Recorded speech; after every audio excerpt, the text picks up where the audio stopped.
them that, you know, I'll let you go after the wedding. I'm gonna just play nice for now. But she really told somebody else that she's gonna plan to kill them. When she said just about 4, 5, 6 chapters ago that she's never gonna forgive the Straw Hats. I just don't see how that baking the cake, because it's not just that Oda's saying the story, it's just that people in the community are saying that if Sanji bakes this cake, bam, that's gonna solve our problem. Okay, good, we can go to Wano now. That's what a lot of people saying. As well, that's a problem. Like, how could Sanji believe that she would actually let them go after all the shit that he's seen? After like the fact that he made a deal with her, saying that she would pardon him, and then in the same breath she said that she would kill him. Like, she's shown to be betrayal, yet he's still believing that shit. That makes no sense. His father's son. And on top of that, so damn, Brago. Brago be coming with the roast quick. Just a slight shade every now and then. That's all I thought about. Went over my head. I mean, on top of that, like the thing is like Jorgo was saying earlier, like when Dustin like first opened up, like how you don't know that the cake's gonna solve anything. But again, if they make the cake and it doesn't solve anything, that's just another more wasted chapters in this arc. That's like it provides nothing to the arc. So like, I got you. Keep in mind though. Sorry. No, you can go. You can go. Yeah, keep in mind though that oftentimes we read One Piece, right, and then we're astounded by Oda's master plan. Like, we don't see how it all like works together, and then all of a sudden it does, and you're like, oh shit. So like, we're assuming here that something's going to happen that we're not going to like, but because of that, then it has to work that way. Or if it doesn't work that way, then it doesn't make any sense. Like, I mean, you're making a lot of assumptions here, but going to what Dustin said earlier, right? So it's 100% true that Chiffon gave the Straw Hats the impression that by giving Big Mom this cake, then all their problems would be solved. 100% true. This is just another example of a plan in Whole Cake Island. And I don't know if any of you guys saw my recent video talking about this, but plans during Whole Cake Island have not worked out. Period. Yeah, that's true. Right. That's 100% true. So, yeah. So, I mean, even if it ends up being somewhat right, because I've said from the very beginning of this arc that I see some potential in this all sort of working out in the end. That doesn't mean it's going to happen the way that they anticipated. It's not going to be easy. There's going to be lots of trials, or it straight just could not work out. Like, we don't know that. As for why or how it would be possible, I think Dustin, like, he doesn't understand, like even if this does work out, how, like, all of this shit that has been going down. You're talking to the right person, because I've literally come up with every possible conceivable way in which this could make sense, or things that could contribute to make this make sense. And I don't think that Sanji giving her the cake by itself would satisfy anyone. So first of all, we have Pudding and her memory manipulation devil fruit powers. If feeding the cake isn't enough to Big Mom, then Pudding manipulating Big Mom's memories would definitely work. A lot of people were unhappy with that the moment that I didn't create the idea, or started discussing this idea, just because it seems hacks. But we have Pudding in this arc for some reason, with her specific devil fruit for some reason. Big Mom specifically said, how dare you trespass upon my memories, as if that wasn't the most clear foreshadowing of all, that at some point in time her memories might be manipulated.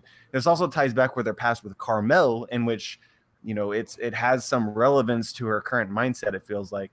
So all of these things could come in play with Pudding manipulating Big Mom's memory. Then we have the Okama recipes from Sanji, which Ivankov tells us in whatever arc during the time skip, that's your diet creates who you are. And so we have Big Mom, who, like, if you take the time to get to know her, you look into her personality more, you find that she's less evil and more just a product of her circumstances in many ways. Like, this woman was abandoned at every possible moment in her life, from when she was 5 to abandoned by the giants, and then all of a sudden she doesn't know. All of a sudden Carmel is gone, right? And so that can create a person who is just unhappy. And again, her diet in this case is candy. So by Sanji teaching Pudding, like, there's this line from Pudding at the very beginning of this arc, saying something along the lines of, and Sanji taught me a lot of things. This was obviously a lie at the time or something like that, but that could end up being some kind of foreshadowing. But if Sanji can teach them this Okama recipe, then they could give her a diet which could change her personality in a small way. It's possible. Is Dritz still here? Yes, I am, Master. What were some of the other ideas? What were some of the other ideas for how it could be possible for Big Mom's mentality to change? Well, from my perspective is that the cake allows a way for pudding to alter Big Mom's memories. Yeah. Oh, here's another good one. Yeah. Here's another good one. Big Mom is sick. She's the only main villain in the story that is sick, and because she's sick, it creates like the only other example that really is relevant is Magellan, who had diarrhea, which doesn't really count. This gives the Straw Hats an opportunity to actually save her. And this is important because the sickness is not only a problem for her and the Straw Hats, it's also a problem for her entire crew. They want Big Mom to be sick. They don't understand these rages. And so you have Big Mom's sickness, and you compare it to the children in Punk Hazard, and it is the same fucking thing, as it appears on the outside. We obviously don't know exactly what's causing it, but they seem very similar. And Chopper specifically knows about the situation with the kids in Punk Hazard, and then could be introduced to the situation with Big Mom, which could allow him to better understand Big Mom's condition and help the Big Mom Pirates cure it, which could be another way in which the Strides sort of earn this ability to escape and for it to make sense to do so. I think there's more, but and the thing to point out is that recently in the chapters, the only people that don't know that Big Mom has a sickness are Chopper and Brooke, who have coincidentally been away from the main group when Jinbei basically gave the exposition towards Big Mom's sickness. So it could lead more to a surprise of Chopper learning what that sickness actually is, and then doing something to help. But I mean, you guys are being real quiet here. But the question was, how would it be possible? Master J, you best unmute. I have a question. I have a question for Dritz. You said that the cake would present an opportunity for Pudding to manipulate Big Mom's memories. Why do you say that? Well, the plan, as I perceive it to be in the last chapter, is that they're going to have a ship. They're going to meet at the ship. Big Mom will be following the Sunny. And if Big Mom is actually eating the cake, then what would be a better time for Big Mom to be defenseless than when she is actually eating what she desires? Well, I mean, it shows. It's been shown that even while she's asleep, she's unconscious and she's still able to defend herself. So I don't think Pudding's going to be able to catch her off guard while she's eating. Is that from perceived danger, though? All right, hold on. I'm going to jump in real quick. I'm going to jump in on this real quick. All right, hold on. One Yonko isn't enough. I think we need another one to sort of separate this real quick. All right, here's the thing. Here's the first thing I want to bring up in regards to today's chapter. Let's start with the thing that you guys are talking about right now, which is Big Mom being defenseless. I think that is one of the reasons why I actually didn't like this chapter that much. It was due to Chiffon's explaining of what their plan is. Because what this opens up is that the next 3 or 4 chapters have a very high chance of just being the Straw Hats running away and more of like the characters traveling and more of them talking. And I think the big issue that a lot of people sort of like addressed with this chapter in particular, because you guys know, like if you've watched my previous reviews or my reactions, I have actually been enjoying the past couple chapters. I'm coming at this from somebody who absolutely does not agree with what you guys have been saying the past 3 weeks. Like I have enjoyed this. And the reason why I didn't like this one was because of what it's leading up. Now, I actually am also totally down with the cake theory. I said that a very long time ago. I know Joy Boy's down with it. Greg is down with it. Sawyer, pretty much every other YouTuber is down with that cake theory, or a lot of them, I should say. Not pretty much everybody, but a lot of them are down with that cake theory. And I actually have faith in Oda that cake theory could be good. I think if anyone is going to be able to pull off like Sanji baking a cake and making it hype, it will be Oda. But one of the big problems I have is that he perfectly set up this thing with Sanji basically having all of these extra fights to beat the ingredients out of all of Big Mom's children. You have a character who is an egg. You have a character who makes cream. You have a character that makes, mochi. You have all these characters that make different ingredients, and you have the perfect setup to make Sanji, bake this cake via a fight. And instead, what he did this chapter was separate Luffy and Sanji from each other, despite the fact that was the whole first half of this arc was they were separated, and now they're finally together again. And he's like, you know what, I'm going to separate them again. And now, we're just going to put Sanji with Pudding and with Chiffon. And that would be fine if it meant that we were going to get more fights. And I feel like we're actually not. I think what's happening right now, especially from the way that Chiffon has sort of set up this plan, is that you're going to have Luffy and Brooke, Chopper, Pedro, and Carrot on the Thousand Sunny. We'll probably see a Brooke-Chopper fight against Parasparrow within the next chapter. Katakuri is clearly waiting for Luffy. So we'll probably get like Luffy and Jinbei and Carrot and Pedro holding off Katakuri. while maybe one of them steers the ship, and then Big Mom chases them into the water, which is like, how is she on the water? I'm assuming she's flying on Zeus now that she has Zeus back, but whatever. That's a different topic. So like she's chasing them over the water. She's already going to be defenseless because if anything happens and she, you know, isn't able to control Zeus anymore and she's fed this cake, then she falls right in the water and boom, dead Big Mom, like right there, because their biggest weakness is falling in the water. So, okay, you've got that. Then you've got this whole thing with Chiffon and Pudding and her stupid memory power. And also, I got to say, like, I liked Pudding. I defended Pudding. I thought the whole, you know, what is she, good or bad thing was interesting. And now the fact that she is just evil and that the reason why she's good is because she's falling for Sanji, while it's albeit funny, I think it is really dragging what is already a big drag of this portion of the arc. And again, this is coming from somebody who thinks that Whole Cake Island is unequivocally the best arc of the New World so far. By far, this has easily no argument, easily the best middle portion of any arc of the New World. Ovi, what do you say? What do you guys think? What do you guys think? Is that the best? Is Whole Cake the best arc? Yeah, Zoe is definitely the best arc. This is nowhere near. Zoe and Dressrosa, I think, are both. Zoe was too hype all the way through.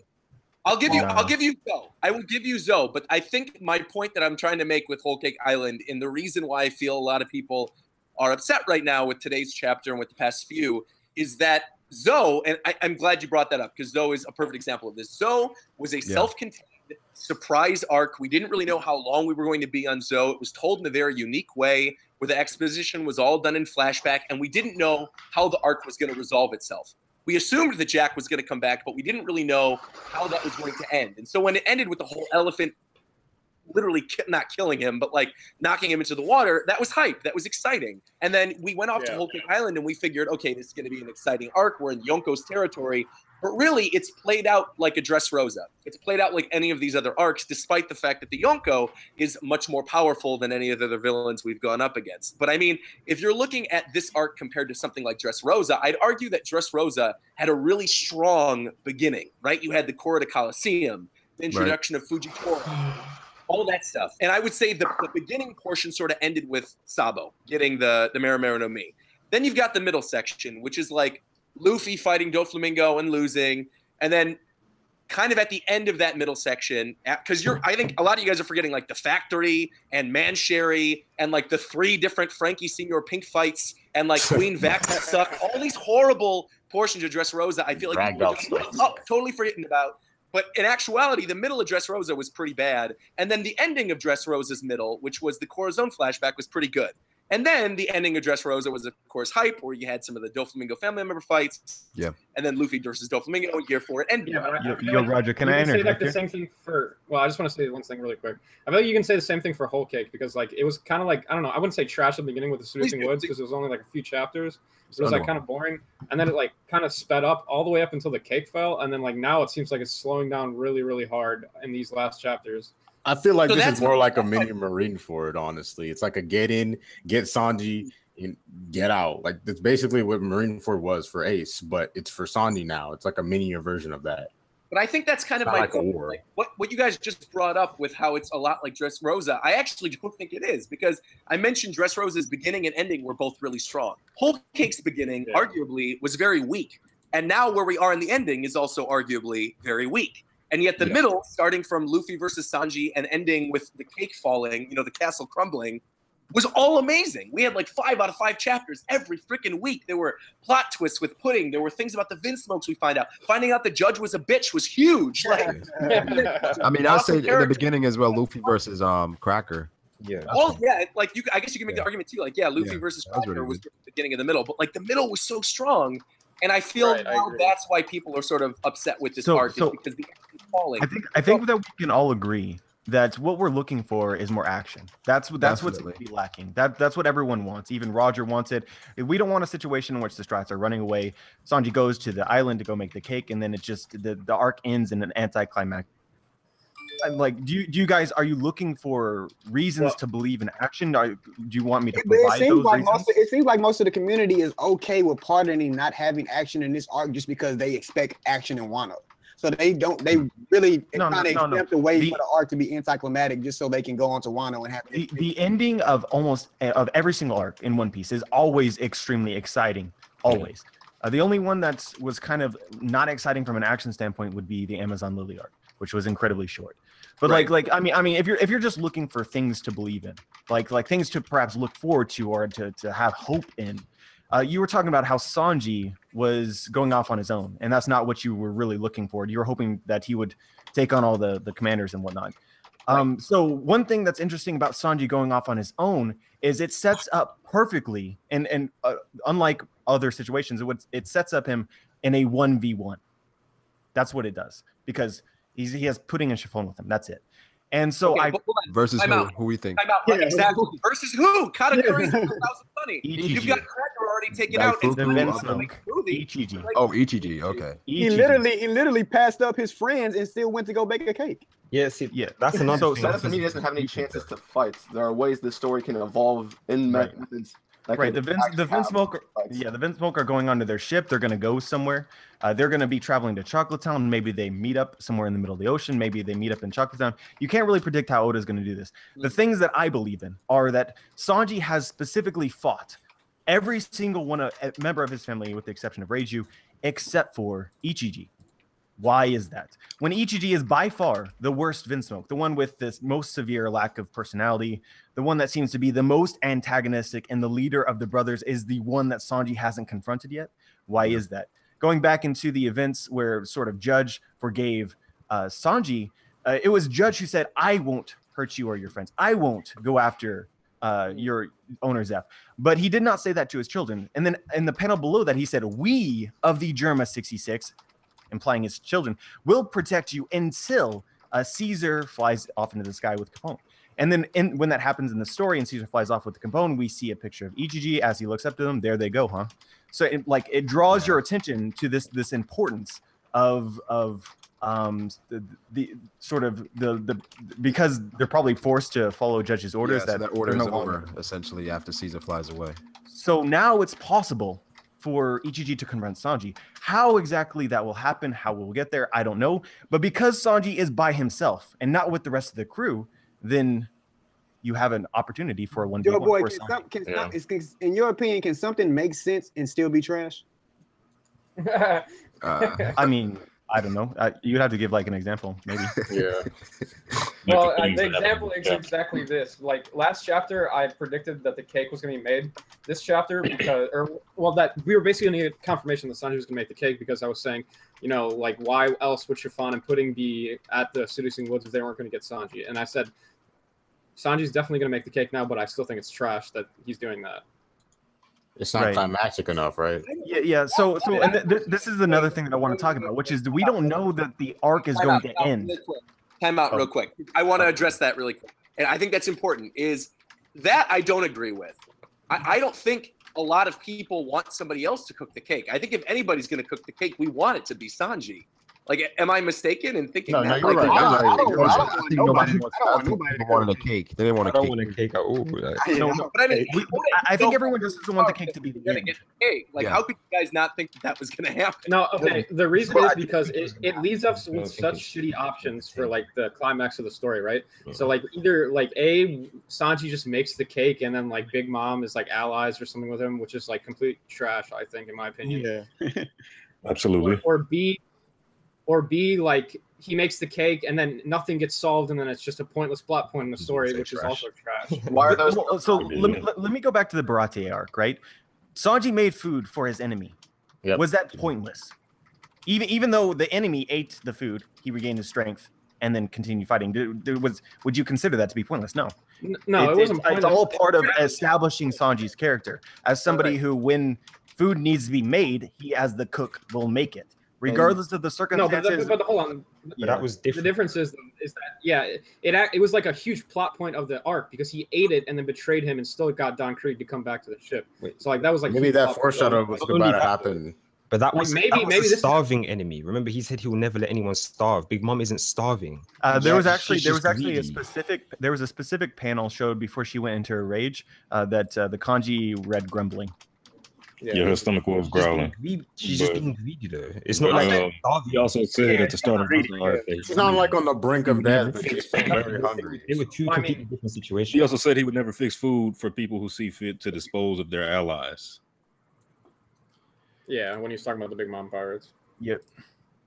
But I mean, all that I don't really care about. I'm just talking about like how the arc ends. Like, there's only two ways that I can possibly see where I would be happy with the arc ending, and that's either A, like it was strongly hinted. I don't remember who said this in the, even know like if anyone knows about this, but like the exact quote Sanji says is he says, "Time to make a cake that'll make Big Mom faint."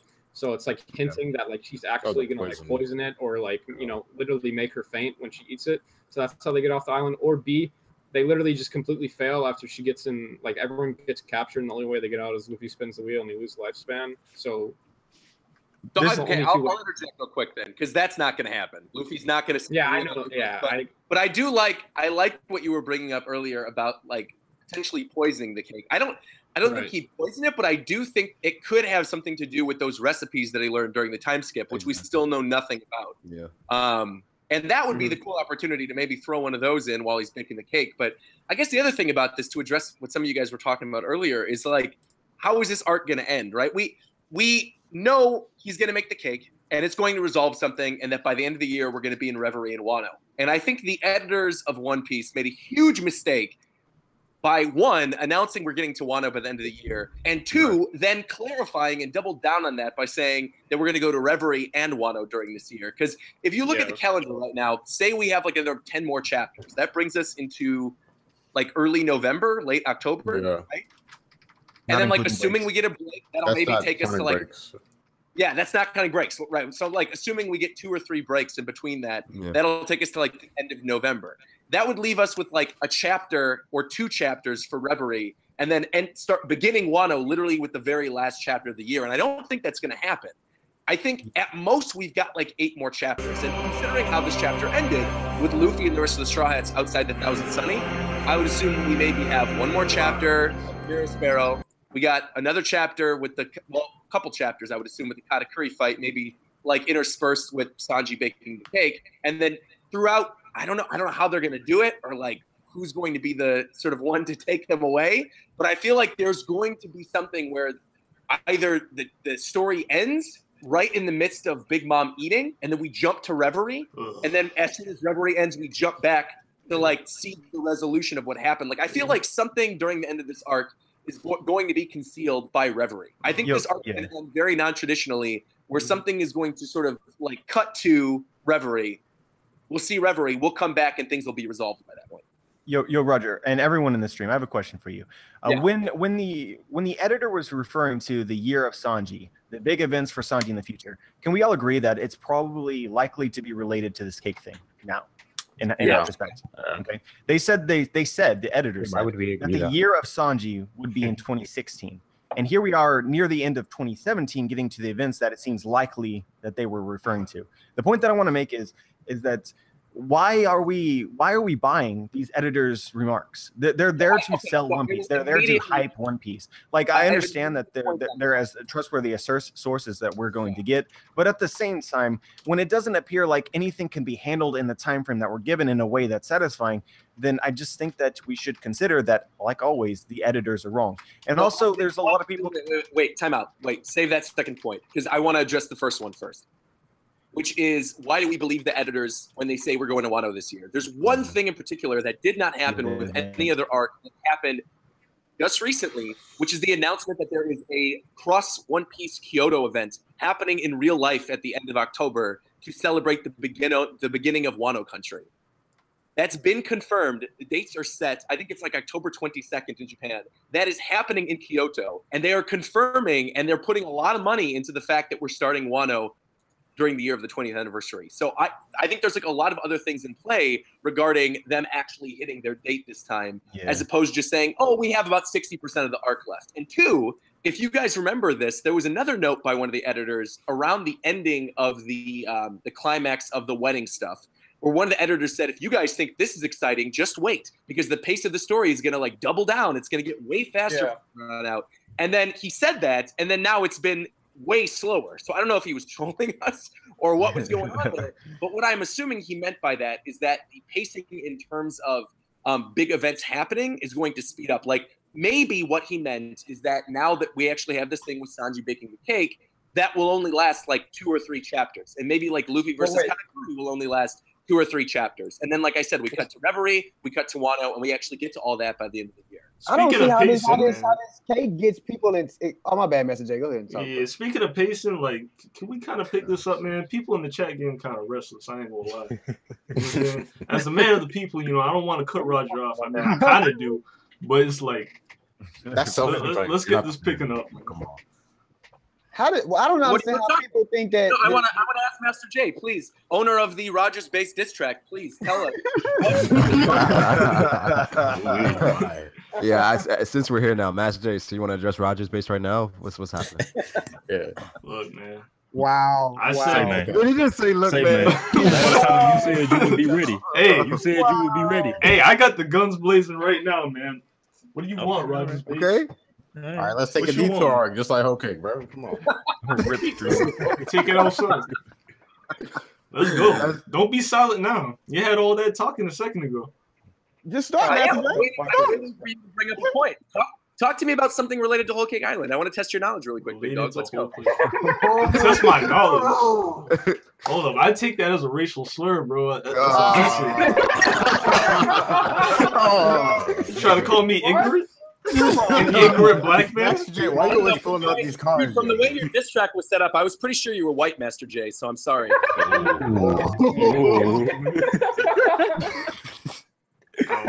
Damn. Look, bro, I would like to see you do better, though. I mean, just I know that. I didn't hear nothing whenever. I didn't hear no retaliation, bro. So don't act like you got bars now. Why am I going to waste precious cargo space on my channel for a diss track for somebody who doesn't even have like 1/100th of my subscriber base? Like, why would I? Wow. He hit you with the Taekwondo.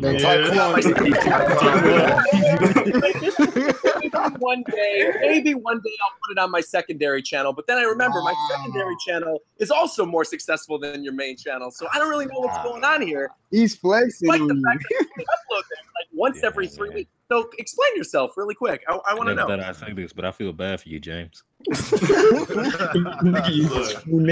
Don't feel bad, bro. He's over here beefing over some YouTube stuff. Like I don't even do videos like that. He's bringing up irrelevant things. The diss track was fire. I explained my hate, my distaste for Rogers Base, and he ain't say nothing, bro. So I therefore, I already won feel this. sorry for you. You started this. I don't know who started this shit. That was a record. Master J, I will say this about you. At least you're not double 4 anime. I'll agree on that. You're not double 4 anime. The highest of I say, ooh. Like there's double 4 on the very bottom, and then there's you. Then there's like what, Donald Trump. Wow.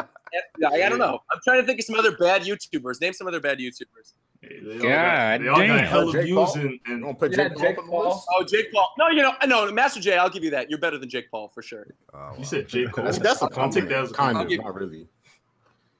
You got anything to say, Jay? You said I'm better than J. Cole. I take that as a compliment.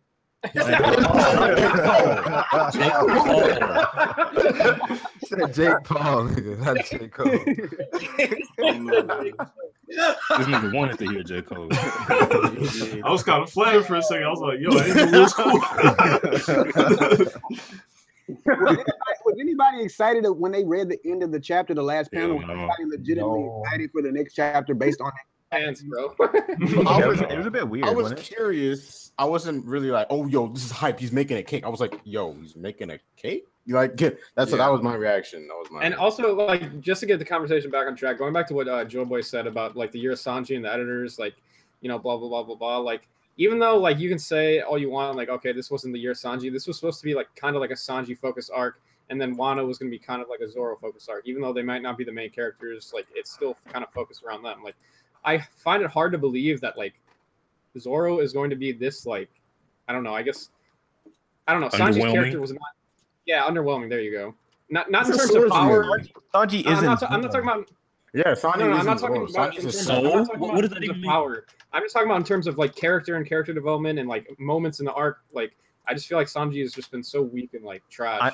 I mean, if we're talking about character development, you're talking about Sanji's portrayal. Sanji hasn't even been himself. Sanji's been somebody else. What do you mean? What do Not you mean by true. that, yeah, and then he overcame that, didn't he? We're talking about character development here, or character progression, and that's definitely occurred. The only thing that's been lacking is like battle feats. That is the only thing that you can possibly complain about Sanji. And that's what everybody wants. That's what No, that's not true. Yeah, that's not true. Because, It is true though.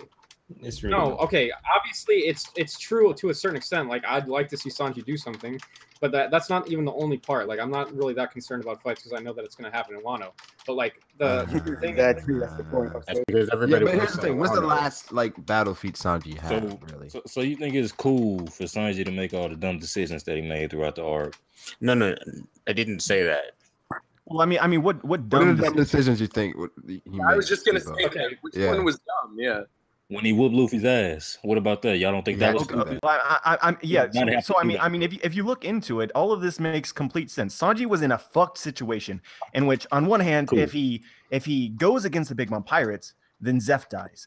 But if he stays with the Big Mom Pirates, then Luffy dies. So he's left in a situation where the only way to save everyone is to get Luffy the fuck out of there. And the best way that he could conceive to do this, despite knowing it probably wouldn't work, is to try his very darndest to convince Luffy that he had really changed so that Luffy would give up on it. And of course, it was a half-assed effort, as he knew it wouldn't work, and it didn't. But that's the logic behind what was going on. I don't think any of that was a dumb decision. It's just a situation you make when you're backed into the corner and you have no other But choice when you left. know you're a captain, when you know you're a captain, Or he could have just talked to Luffy and tried to convince him that he What do you had the guys think situation would under control. Can you Yeah, listen to this? Jinbei did Not a it, lot of didn't he? people can convince Luffy to do most. Another reason why he did that was because the Vince Smokes pressure. Jinbei was able to convince him. What about Let me put it that? this way. Wait, yeah. If he talks to Luffy, how is Zeph not dying?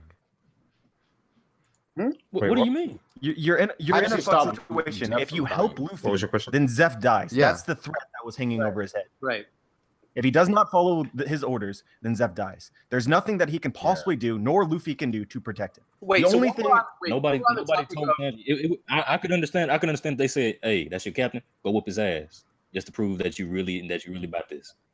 But they never said any of that. Sanji just jumped out the carriage and just said, "You lowly filthy." That was the only thing. I'm gonna actually kick your wanted- face into East Blue. No, that was the only thing. This is the difference Bastard. between being told what's going on and like finding the meaning, right? So like it's like those games where everything is just 100% straightforward and not that interesting, whereas games where get a little bit deeper, like Dark Souls or something like that, where some of the rules are a little bit ambiguous. I prefer it, honestly, the other way around. This is a situation where it was not outright stated why Sanji made his decision. All that you're left to do is figure it out. And I think that you can. And whether or not you choose to do that is up to you.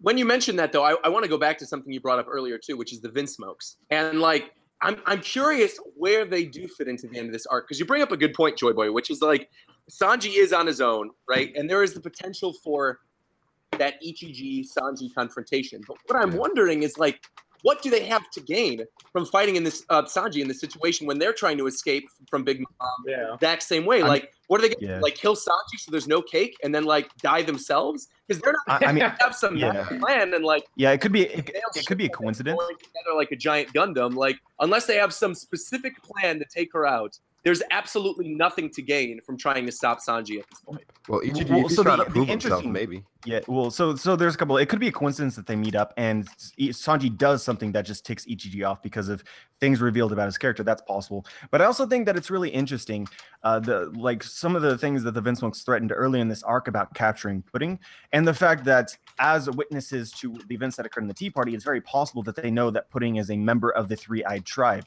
and also like the things that go along with being that. I think that there's a lot of advantage to be gained. Especially specifically from a revenge standpoint, to attempt to nab Pudding, especially if you know, or if at some point you learn that Whole Cake Island right now is in chaos and you can get away with it. And this is an event also foreshadowed to earlier in the arc when the Vince Smokes were preparing for the wedding. Right. Okay, but so my question, quick point where is right, this? right here, Fallen from the Discord. He just reminded me, brought up a good point. He said that Sanji said Zeph would be ashamed if he left the family who hated him to die in order to save him, but he was prepared to cut off the friends who gave a fuck to save Zeph. You think Zeph would be proud of that? Nope. Well, Sanji himself apologized, didn't he? He said, "I no longer have the right to return to your crew for what I have done to you." Yeah, so Sanji is completely aware of the decisions that he's made. It's not saying Sanji's built up a lot of contradictions, though. Like it's just like because Oda fucked him. About so much stuff here, and it's like, where is this going to cram into 8 chapters? Yeah. Like that's the thing I don't understand. Like, what conceivable way is this not going to come off like the ending of Bleach? Like, I really don't. I don't mean that as a fight against Bleach fans. I'm saying that like the way that Bleach was sort of rushed to get through the ending feels like how this is probably going to wrap up. Is Oda wants to do all this stuff, and I feel like in the next couple of weeks, editors are going to be like, "Listen, you said you were going to get to Wano. We have all this stuff planned for Wano. What are you going to do?" And then it's going to wrap up in some way that's not going to be satisfactory. Like, could you imagine? Like, already there have been so many fights during this arc that have been seen off screen. Like, thankfully, the anime at least animated a little bit of the Niji Sanji stuff and the Yonji Sanji stuff. But like, even that, like Brook and Big Mom was completely off screen. Uruj versus Snack was completely off screen. At least the anime did stuff with that too. Like, there were all these things we could have seen that were completely off screen.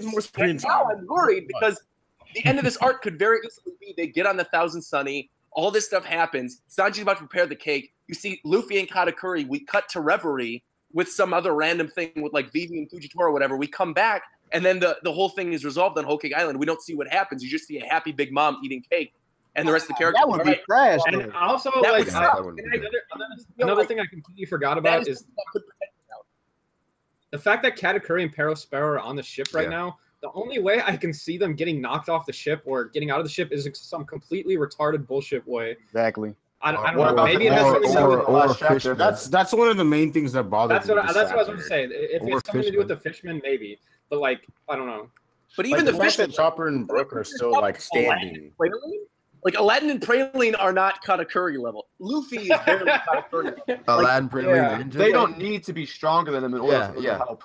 Yeah, they just got to get him off the ship. Yeah, catch him off guard. Yeah, you've got Big Mom coming up behind them as well. So you got Katakuri in front. You got Big Mom behind. How are you just going to get them off the ship? Exactly. And then you got 10,000 soldiers in the mirror world. Exactly. Yeah. So I mean, it's true. But you guys are so upset about being unable to see where it's going, and I feel like this should be a good thing. Like, you should be excited. I think this all boils down to trust. Do you trust Oda or do you not? That was kind of passive aggressive though, because like we're not upset that we don't know where it's going. We're upset that the only possible ways we can see it going is trash. Okay, I mean, if you I'm not at all like upset with the idea of not knowing what's going to happen. That's exciting to me. That's like the best thing as a reader or a live react. We don't want to know what's going to happen. Exactly. The issue is that we know by the end of the year we're going to be at Wano. And so all of these loose, we still don't even know what the hell was up with Sora. Like, we don't know any of that, despite like the hype that was given for the whole Sora and Judge thing. Like, Joy Boy, you and I did a whole stream about the possibility of like what that Sora and Judge relationship was and how Sanji even came into being and like who Sora was in relation to the Marines. Like, there's so many cool different ways he could have taken the story, and it's just not going to happen this year. And so, that's answered by Judge. I mean, I guess, Roger, I disagree with you only because I'm not so dead set that this arc is actually going to end in 8 chapters. I know you brought up the Kyoto event or whatever. This is sort of just how I think about it. And of course, nobody knows exactly. But if they had made a Sanji event based on what the editors had said, then that event would have taken place a year ago. And I think that there's no precedent set to suggest that Oda would rush his story for the purposes of this event that was probably took a lot of effort to plan. Now, if this does end up happening, I'm with you 100%. If this arc ends in 8 chapters and is not satisfying, I will be with you stating my dissatisfaction. But as for believing that it will definitely be over by this year when it just doesn't seem possible, I can't go that far. I honestly have to believe at this point in time, based on, as you say, it doesn't seem likely it'll end well, that this arc has more than 8 chapters left. I think we both want the same thing. I don't think like there's no argument here. Like, we definitely want the same thing. Yeah, I guess it just does come down to belief. Like, I feel like this is sort of the situation the Kingdom Hearts fans are going through right now. Where like Square Enix was like, Kingdom Hearts 3. And there's the people who know the history of Square Enix who are like, nah, they've said stuff in the past. It's probably not going to make 2018. And then there's the people who are reading into exactly what they said, and that's all we can take them for is like what exactly they said, and they said it's coming out in 2018. And like everybody wants it to come out in 2018. It's just some people believe it is, and some people believe it isn't. You know how long it took for Birth by Sleep to come out? What'd you say? I said, you know how long it took for Birth by Sleep, whatever it's called. Oh, I mean, that's a whole different topic. Like, I want to steer this back to one. I just brought that up. Birth by Sleep didn't take that long. Yes, it did. Yeah, there's no it was in Game Informer like 5 years before it actually came out. Really? Yes. Wait, how could Birth by Sleep be in Game Informer 5 years for it? Didn't Birth by Sleep come out like in? Oh, damn! It came out in 2010. Never mind. Yeah, wait, so I want to pose a question then to Joy Boy and to everybody else, which is, what do you think of this whole pudding thing then? Like, are you okay with her shtick? Like, is it grating on you? What do you think? I'm not okay with it. At first read, I was kind of upset because I was like, wow, we've been questioning this for like an entire year, and it's just like a little joke kind of now. Like, but now I'm just like, okay, well, if this is gonna be her character, it's like, yeah. I think Nitro is influencing her because every time you see Nitro around her, she's acting more evil. And when you see at the end panel when Sanji was looking evil, Nitro is, if you look at the panel above, Nitro is right behind Sanji's back. I just remember like the early days of this arc where we were looking at Nitro and he had the fedora and so many people were like Nitro's a homie with Capone's soul. Oh man, all this. And now we look back at those theories and we're like, what the hell were we? I mean, it's still possible actually. It's still possible. I mean, it's just it has no relevance. Yeah, it's probably not important, even if it is the case. To answer Roger's question, sorry. Oh, go ahead. I'd say to answer your question, Roger. Personally, I feel I'm pretty confident. I like pudding a lot, and I feel like people who dislike pudding's sudden change of attitude should by like default also dislike Hancock's change of attitude. And if you don't, then there might be a double standard there. No, but it's different because essentially the similarities between them are very big. With this one, it literally took up a lot of the chapter. Like, it was so much of the chapter. Hancock's personality is a little bit different, though.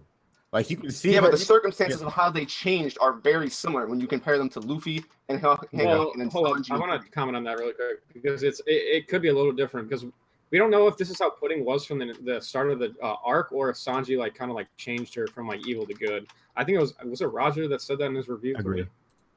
Yeah, so like I don't think if she was like this from the beginning, where she kind of is like a Cavendish vibe to where she's like good and sometimes she's evil, I think it makes her character worse. But if it's like Sanji turning her, maybe it's like a little bit better. But I do think it is. The Sanji alter ego was always there, though. Like, I think that's what I'm saying. Like, it was always there. It was always there. It was a defense mechanism for like her eye, and she did it whenever she was with before this chapter even happened. Like I think it was 2 chapters ago. She did it with the relative, her relative. She did it like, oh, Pudding's evil. Yeah. Like she's remember, right? Yeah. People been making fun of her eye for this long, so like she created this alter ego where it's like, I don't give a fuck. I'm gonna be evil. My eye doesn't matter. This is like just her being different. I don't think Sanji created it. Like here's my 2 cents. It would also explain a few things that have happened throughout the arc that had people scratching their heads, like the time when she walked away from the cell and she was crying and smiling, and people were wondering if in front of Opera if he knows what she really is. There's still a lot of confusion that's going on with Pudding. I think that there's still more that needs to be known specifically about how she is, not just based on how she's being portrayed. But in my opinion, I think Oda completely overused the cliffhanger of her being good and then evil. That got incredibly stale. As of the very last chapter, the end of the last chapter, I was annoyed just with everyone else. But as for this chapter and what was shown in this chapter, I personally found it to be hilarious. I loved it. But that being said, I think that for what the basis is of this is still completely ambiguous. I see a lot of people mentioning like split personality, that she's, or maybe that she was evil, but Sanji is turning her good. Like the way that I look at this, as far as her being able to control herself, is she controlled herself just fine, all the way up until the point in the wedding where Sanji told her that her eye was beautiful. And then from that point in time, she's been completely unstable. So I don't think her personality is quite exactly what we're getting in this last chapter, what we're perceiving. I think this has a lot to do with Sanji and what's like her confusion over how she should act around him, and the fact that she's flustered with him. Like one thing that I found was really interesting is as soon as she thought that Sanji was away, then she went back to business as usual. She stopped flip-flopping until again she realized that Sanji was actually on the carpet the entire time. So I really feel as though Pudding is always character, that only acted evil out of necessity, really, being a part of the I'm big starting empire. to think that she might actually have like a split personality, because I remember, I think it was actually the last time Roger was on the stream, was we were arguing about like whether or not, because this was one of the first huge gripes people had with this arc, was that when the pudding flashback with, I think it was with Chiffon, where she seemed good and then she got revealed evil, it seemed like a complete inconsistency in the story that made no sense. But if we know now that she has like a personality, it makes completely more sense to why that was put in the story. I have a question about the split personality. Have you guys ever seen the movie that came out recently called Split? Nope. Yeah. Well, I haven't seen it, but I know there are different personalities that have control over the spotlight of a person's like awareness of like who that individual is at that point in time. I was on my way home from work today, and I thought, what if that applied to Pudding earlier on in the arc? If it is confirmed that separate personalities, in the Pudding we saw earlier in the arc, where she seemed legitimate with Sanji until it was portrayed that she was an actor. What if that was evil Pudding controlling the light of her personality? Man, see, this is like, that's not even like fun to speculate on, because with all the other things that are so important in this arc, for us to be spending any more time on like her personality, because like we still have all this stuff to deal with her third eye. Like we still, like with the Third Eye tribe being able to read poneglyphs and stuff, we know nothing about that. That was like tossed out there. That's a really important aspect. Oda threw it in a little and then just like went past it. Yeah, it's like it went away after one chapter, and it's like, that's what I want to know about. I don't care about her personality stuff anymore. Yeah, it's funny, albeit, but like we need to get through the rest of this arc now. And like, Roger, that's another thing I got upset about. We got introduced to all these races, and we didn't even learn anything about them. Like I was like, oh, Whole Cake Island, Toddland. Oh my God, so many races. We get to learn about. What happened to the underworld brokers? Well, I mean, you guys complain about the pacing, and then you complain about not getting superfluous details. My thing is,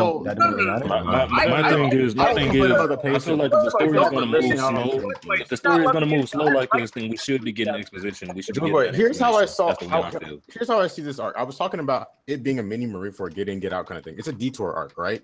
Basically, they come in to get Sanji and they leave. That's basically what the ultimate goal of the arc is. So I thought Oda was going to be like, hey, we're going to showcase or at least show what a Yonko is capable of, what they have. Here tidbits you can see, sneak peek, all that shit. I was like, okay, we're gonna get that. So I expected things like what I said before, information about other races, maybe a lot of world building, maybe a little bit of flashbacks and history. We got some with Elbaf, and I was hyped about that. I love that shit. I'm hyped for Elbaf. Whenever I don't get closure with some of that stuff, I get kind of a little upset when Oda doesn't. Well, I mean, that's what it was. Yeah, I mean, you talk about world building though, and the one part of this arc that is a consensus not good was the world building aspect of it, where we were introduced to Whole Cake Island. Like, were you expecting world building for other islands? A little bit, because we got connected. Because we have the Vince Smokes in, right? We have the Underworld Brokers. We have all these races. Like, we have all these other parties. I feel like we're gonna go into them a little bit more. That anyone needs to care about is Big News Morgans. The other ones can all go. I feel like the arc was done pretty well from the world building. I don't mean that like as a troll thing. I genuinely want to know more about him, because I think it's like really interesting that he runs the newspaper, and with all this stuff. I'm glad we got to see Stussy though and CP0. I want to know more about him for sure. Yeah. No, but I mean, there's a lot of expectations. Oh, sorry. Go ahead. Yeah, for sure. No, I like the world building was sort of put in place. Like the greater world building, not the world building of Whole Cake Island. I think the world building that's interesting to me is the stuff is like the greater world building. And that was all sort of interjected through those underworld brokers, which again took place during the strongest portion of this arc, which was the middle portion of this arc. Like what we're arguing about now is the final like 8 chapters of the arc. As a whole, I still think this arc is going to be pretty good. I just think we're going to look at it. It's like, man, the ending was kind of weak. But then even then, you got to remember, like, if we're reading this marathon style in a volume, I'm sure a chapter like this chapter is going to be much easier to read through, as opposed to like waiting on it week to week. And it does not help that we had like a break 2 weeks ago, and then one chapter, and then another break. And the chapter that was sort of in between was also not very strong. That's cranky. Close was during the Mother Carmel flashback area, and that was super interesting because we had Elbaf to discuss. There were other things to talk about. And right now, it's just like, all right, we're at the ending. Let's wrap this up. This Right, happens. so- This happens almost every single arc, going all the way back to since I've been caught up, right? And Fishman Island, people were complaining about all of the various flashback chapters in the middle of the arc and all this nonsense. They were ready to just get on to fighting Hody Jones, and there was the chapters that were slow. And then you go on into Punk Hazard where they're like fiddling around with the toddlers. People are like, "What the fuck?" And then you go into Dressrosa and you're focusing on these Tontadas. characters that we're not interested in, the Tontadas. And then here in Whole Cake Island, we have just a few chapters. What is it now? 3 chapters that people are considering to be slow as compared to the rest of the arc, which has not really been that slow. And it's like, It's just because of the I feel like breaks, honestly. keeping everything in perspective here. This is just how Oda operates. When you go back to all of these various arcs and the things that people were complaining about at the time that they would rather have just moved past, they all were important to setting up the end. When you go back to Fishman Island and you see all this history of the fishmen that was being dragged out throughout all the arc, it all came to a head at the very end when Jinbei gave Luffy his blood and saved his life, and all the racism aspects of that. It made the arcs ending. And then going into Dressrosa, you have the setup for the Grand Fleet. We didn't know the Grand Fleet was going to come at the time. That was a new idea, but it completely justified all this quote unquote wasted time that we spent on characters that we weren't interested in.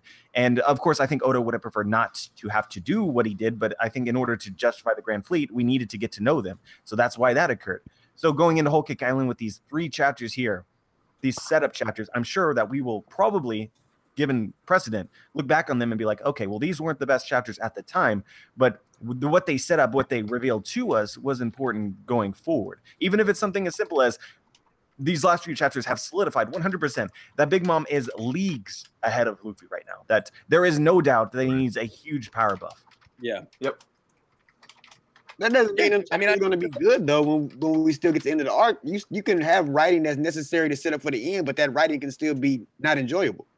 Yeah. But Dustin, I'm curious. We don't know. I want to hear, because I feel like me and Joy Boy have been talking a lot during the stream, and you were very vocal on Twitter today about how trash the chapter was.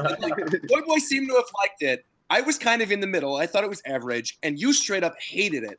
And I feel like I haven't heard as much from you, and I want to know more of like why you hated it so vehemently. Because again, I didn't think it was great, but it sounds like you genuinely think this is like one of the worst chapters you've ever read. And in a series that has the Fishman Island arc, that's just very surprising to me. Well, just before Dustin explains himself, I want to give some context on Dustin. Dustin thinks that Luffy was going to solo Big Mom this arc, so that's part of the reason. No, I'm just saying that's part of the reason. Stream too. Like, come on, like, I said that last stream too. So No, that's part of the reason why he thinks that that this is just trash in general. That's not the whole reason. He want no, I know. I'm just saying, but that's I think context that matters. some backstory, you know. Yeah. Well, Anyways, the reason I didn't like this chapter was because majority of the chapter was spent with Pudding going back and forth. Like what people have been complaining about this whole arc was that they didn't like how Pudding would be nice 1 second and good 1 second. And in this chapter, they basically spammed that thing that we've been talking about the whole arc in a big, nice chunk in the middle of this chapter. And then the only things that people give highlight to is Big Mom coming out the ground, which I didn't really like because of the whole Nami situation last chapter, but I'm not gonna get into that. And then the Brook and Chopper situation, which was only like one panel or 1 page, which that does not make up for the whole chapter. And then we end with Sanji overlooking his friends and going off to bake a cake. He'd rather leave his friends and think that baking a cake is a better solution to get them out of the situation than going down there and trying to help his friends out to physically get out of that situation, which I don't understand, which I've been saying earlier. I don't understand how people can see when we have had Big Mom portrayed since Oda's been portraying her character since we met her, how people on Fishman Island are literally quaking in fear just at the thought of not being able to pay a candy tax, how she's been lying to the Vinsmokes and betraying them and wanted to kill them, how she literally said a few chapters ago that she will never forgive the Straw Hats. I don't see how people think that we can have an alliance with this person or even appease this person by baking her a cake.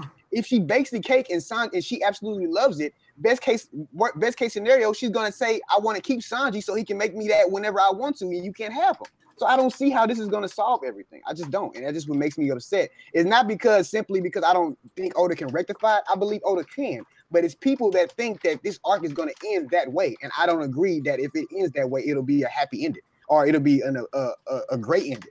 If it ends with them just doing all of this stuff and they just escape unharmed, I don't think that would be a great thing. Especially, I feel like Oda's been dragging it out so long. If that was the case, he could have ended this arc a lot earlier and not have all this unnecessary running through the woods towards the end if you're just going to let them escape unharmed anyway. Okay, so I want to ask you something to follow up on something you just said, which is that, like, you basically, from what I'm hearing, you don't want this arc to end where they just leave unscathed. You want something bad to happen. Yeah, I get that a lot from a lot of fans right now. Yeah, which I understand totally. But the question I sort of want to throw around the room right now is, do you think Jinbei or Pedro still could potentially die in the course of the next 8 chapters or so? I don't think Jinbei, but maybe Pedro. It's possible, but then doesn't that defeat the whole purpose of Sanji baking the cake in the first place? If we still end up losing someone. But you guys don't feel That's like not what it's putting like. power It's today not opens the door a little bit? Putting power. What'd you say, Brago? You guys don't feel like putting's power opens the door a little bit for Pedro to get his soul back? What you mean? No, not really. Kind As of. far as everyone, So, Brago, I want to bring that up. You're dying at the beginning of the. as far as like remembering your memories from back then. Yeah, it shows I that was she can Does that afford really your give soul. him his soul back though? Wait, Yeah, but it doesn't Brago. give him his soul back though. Yeah, but the fact that you can remember it, So he could like, probably it kinda- find where his soul is spread out throughout the Yeah. island or something. Yeah, but how's he like gonna if you get remember your Yeah, memories from back get then. that back though, right? The Scarecrow guy from the last chapter, Pedro sort of was like taken back by. And there were a lot of people who were talking about the fact that maybe that Scarecrow guy like had Pedro's voice or something. And then maybe that was one of the points of like doing all of this was that that Scarecrow remember that he's actually part of Pedro. And somehow that will tie into like him getting his life back. But man, like that I do not want. I don't want this to become a Pell situation. I want this to become a Marineford type situation, which is how they're explaining it. And like going back to the editors once again, saying stuff like they maybe shouldn't be saying, is they're hyping up Wano now. Even a couple weeks ago, they had mentioned during that live stream, they were like, if you thought Marineford was exciting, just wait till Wano Country. It's like, it's going to put Marineford to shame. And it's like, maybe don't say that if it's going to be a couple year-long arc when there's going to be some downtime, I'm sure, and you're going to get backstory with Zoro.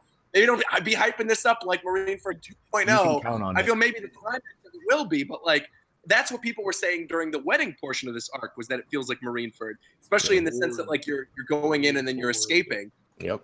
And now it's like that's a fact. I don't know how it could end. So the main point here is that we need something cool to happen. It's not just going to be Sanji making the cake. Something cool needs to happen, and this can always be something that we don't necessarily anticipate. But something like I don't think Jinbei can die, but Pedro maybe. So maybe Pedro dies at the end of this arc, and it's like it's really impactful. It's really emotional. That's something that can make this ending better. Something that's more enjoyable. My personal speculation, and I think I share this with Sawyer, is that it's, and I know Dritz disagrees here, but it's possible that Stussy being here could issue a buster call trying to take advantage of the fact that Mama is out raging and destroying everything. It's also worthy of pointing out that as the plan sits right now, that they plan on meeting with Big Mama feeding on the cake in the middle of the ocean, as though it sets up some sort of marine situation. It's also interesting that the fishermen seem to be there, and I guess the only thing that we can really speculate is that they're taking away the transponders, the radar snails in the ocean, which could allow someone to sneak in. I don't think we can get a buster call. Well, regardless of what you believe or you don't believe, I think that we all, want to believe or need to believe that something interesting will happen. And just because you don't see it, I mean, doesn't mean that it's not going to happen. Buster call would be dope. Yeah, buster call would be dope, but like, how would they go about doing that in the Yonko territory? I don't. Well, so first of all, Big Mom is raging. Second of all, the radar things could be taken away by the fishermen who were hoping to help the Straw Hats escape, but in actuality, it'll help the Navy. Third of all of these events are going to take a really long. What'd you say? Like a convenience for the buster call. Right. Okay. Another thing is that all of these events are probably going to take multiple days because it took I think it took 2 days or a day for them to get from Chocolate Town to Whole Cake Island in the first place, and the impression that we're getting is they're going to travel to Chocolate Town, make the cake, and then travel part the way back. And then we have Stussy in this arc for some reason, who I think we should assume, as well as the other brokers, are actually going to be doing something, even though we don't know what they're doing at this exact moment. And I just think that if the government wants to take down Big Mom, which they've been trying to do for a long time, this would be the opening for them to attempt to do something like that. And I think Stussy is. It takes a day to get to Choco Town? Say what? It does? Something like that. It takes a day. Then how's this going? It's a day by ship, right? Not by flight. I'm obviously there'll be like time regardless. Yeah. There will be some sort of time lapse though. Like it's not gonna just because it's a day in real time doesn't mean it's going to end up being a day or like 15 chapters or some shit like that. So how long the timing is big. No, I agree with you. So. But anyway, I just think that's a cool. I just think that's a cool way to end this arc. Will it happen or not? You know, we don't know. But it's one of those unpredictable things that could possibly occur that would completely change your mindset about the end of this arc if it does. And if you guys don't know, the foreshadowing for this was it 420, Dritz? Chapter 420, the cover page. Yeah, it was 420. The cover page of 420 essentially 420, could be a That's funny. Yeah, it could be foreshadowing for the events in the Tea Party. The actual picture that's there is really reminiscent of things that have been occurring. You have Sanji making a cake. The cake is actually destroyed in a very similar way as Big Mom's sort of castle exploded. And then the title of that chapter is Buster Call. And so that's why the speculation is the thing. But you're straight up, man. I honestly believe, Joy Boy, you are like the American version of Greg from the One Piece podcast, man. Because you like. Your answer to everything is always Oda thinks we'll go A or B, but I think he's going to go C, and that's always what Greg says on every single podcast I'm with him. And the way you're describing this, which is like, yeah, you know, you think it's going to go one way or it's going to go the other way, but it's going to be something totally unexpected that you don't know. Like that's always the type of thing that I want as someone who's a fan of One Piece. But that's, I think, my big issue, and the thing that a lot of other people believe is that. I don't have faith that it's going to be like that this time. We just don't have time to do it.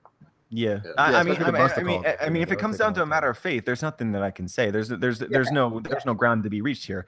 All I'm trying to do here really is, I see a lot of people raging that this arc is trash or will be trash for sure. Exactly. I want to add in this possibility that suggests maybe there is some possibility, even if you don't see it, even if you don't believe it, that it may not be. That's my whole reason. But it's been about 7 trash chapters out of 50 though.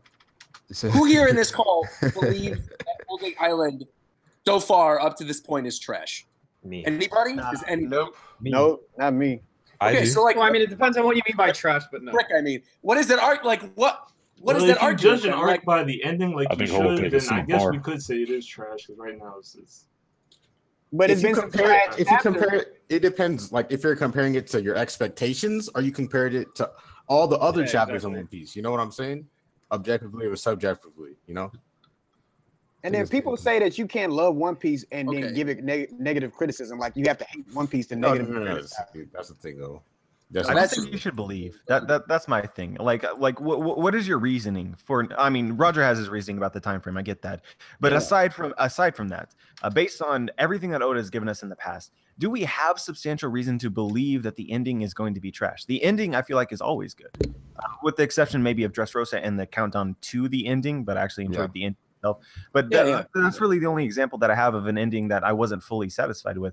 So when we're getting into this arc, I think that it's. For you to think that this arc will be the exception, to me, doesn't make sense. But I mean, it could happen. I know a bunch of people were raging at the fact that Nami was controlling Big Mom's powers. That was the thing where Big Mom's portrayal and her overall character made people hate the arc as well. That was trash. I want another arc to be great.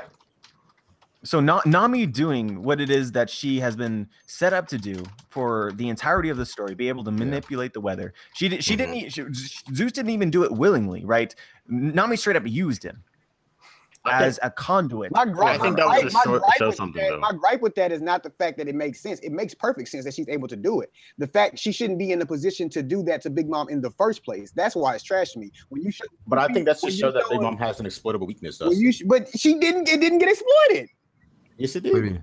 Oh, she's perfectly fine. They attacked her. Yeah, she's fine. But the whole purpose of that was to set up them having time to meet up with Pudding. That was the whole reason. But aside from potentially setting up sort of Big Mom's weakness, is to allow them the time to formulate some sort of plan in this fucked situation. Yeah, but that's another thing about this chapter that I didn't like was like that scene is just straight up padding. Like objectively, that screen is straight like 100% padding because we did not need them standing there going, "Oh my God, he's the Yonko. You've been running away from this. You're not hurt. Keep running. You'll maybe run into Pudding. That's fine. Oda could do that, but like you don't need 3-4 pages, however long we spent with her crawling out of the hole, doing the foreign attack, Pudding showing up. Oh my God, it's Pudding. Like there were so many panels in there that were just like filled up them standing there. Did not need to be there. Yeah, like they could have easily just done one quick panel of Big Mom climbing out of the hole because we know she's fine.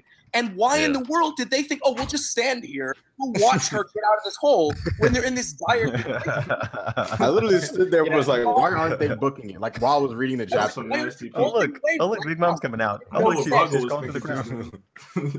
And another thing is like a lot of people try to say that like when you write a One Piece chapter, you have to take it in the context of like the entire volume or the entire arc. But I do think it's important to take a note that like we've had like 5 weeks or 6 weeks and 3 chapters, and literally almost nothing has happened in these 3 chapters. Like I feel like every week I get up to read One Piece in these past 3 weeks, it's just been like a complete disappointment.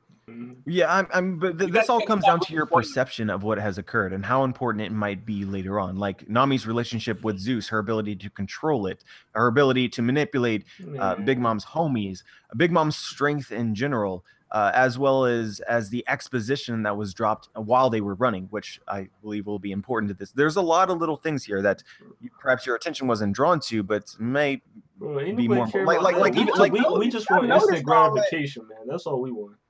I've noticed all that, but but that's not how Oda has ever written One Piece. You have your main character struggling against Big Mom, and then you have one of the characters that is least known for offensive capabilities be able to take control of it like that. It's not that I don't care that it doesn't make sense. I mean, it makes sense, but it shouldn't happen. Luffy should have been cool if Sanji did it then. Huh? No, it shouldn't have happened in the first place. No one should be able to take over Big Mom's power while Big Mom is standing right there. That's retarded. Yeah, but she's not in control. She's not conscious of what she's doing. She's definitely conscious, bro. There's no disputing that. What do you mean? How do you define conscious in this? Look at the fact that she's able to distinguish friend from foe. Not only that, but the fact that she actually called out the Zeus in the last chapter. Right. And she when it's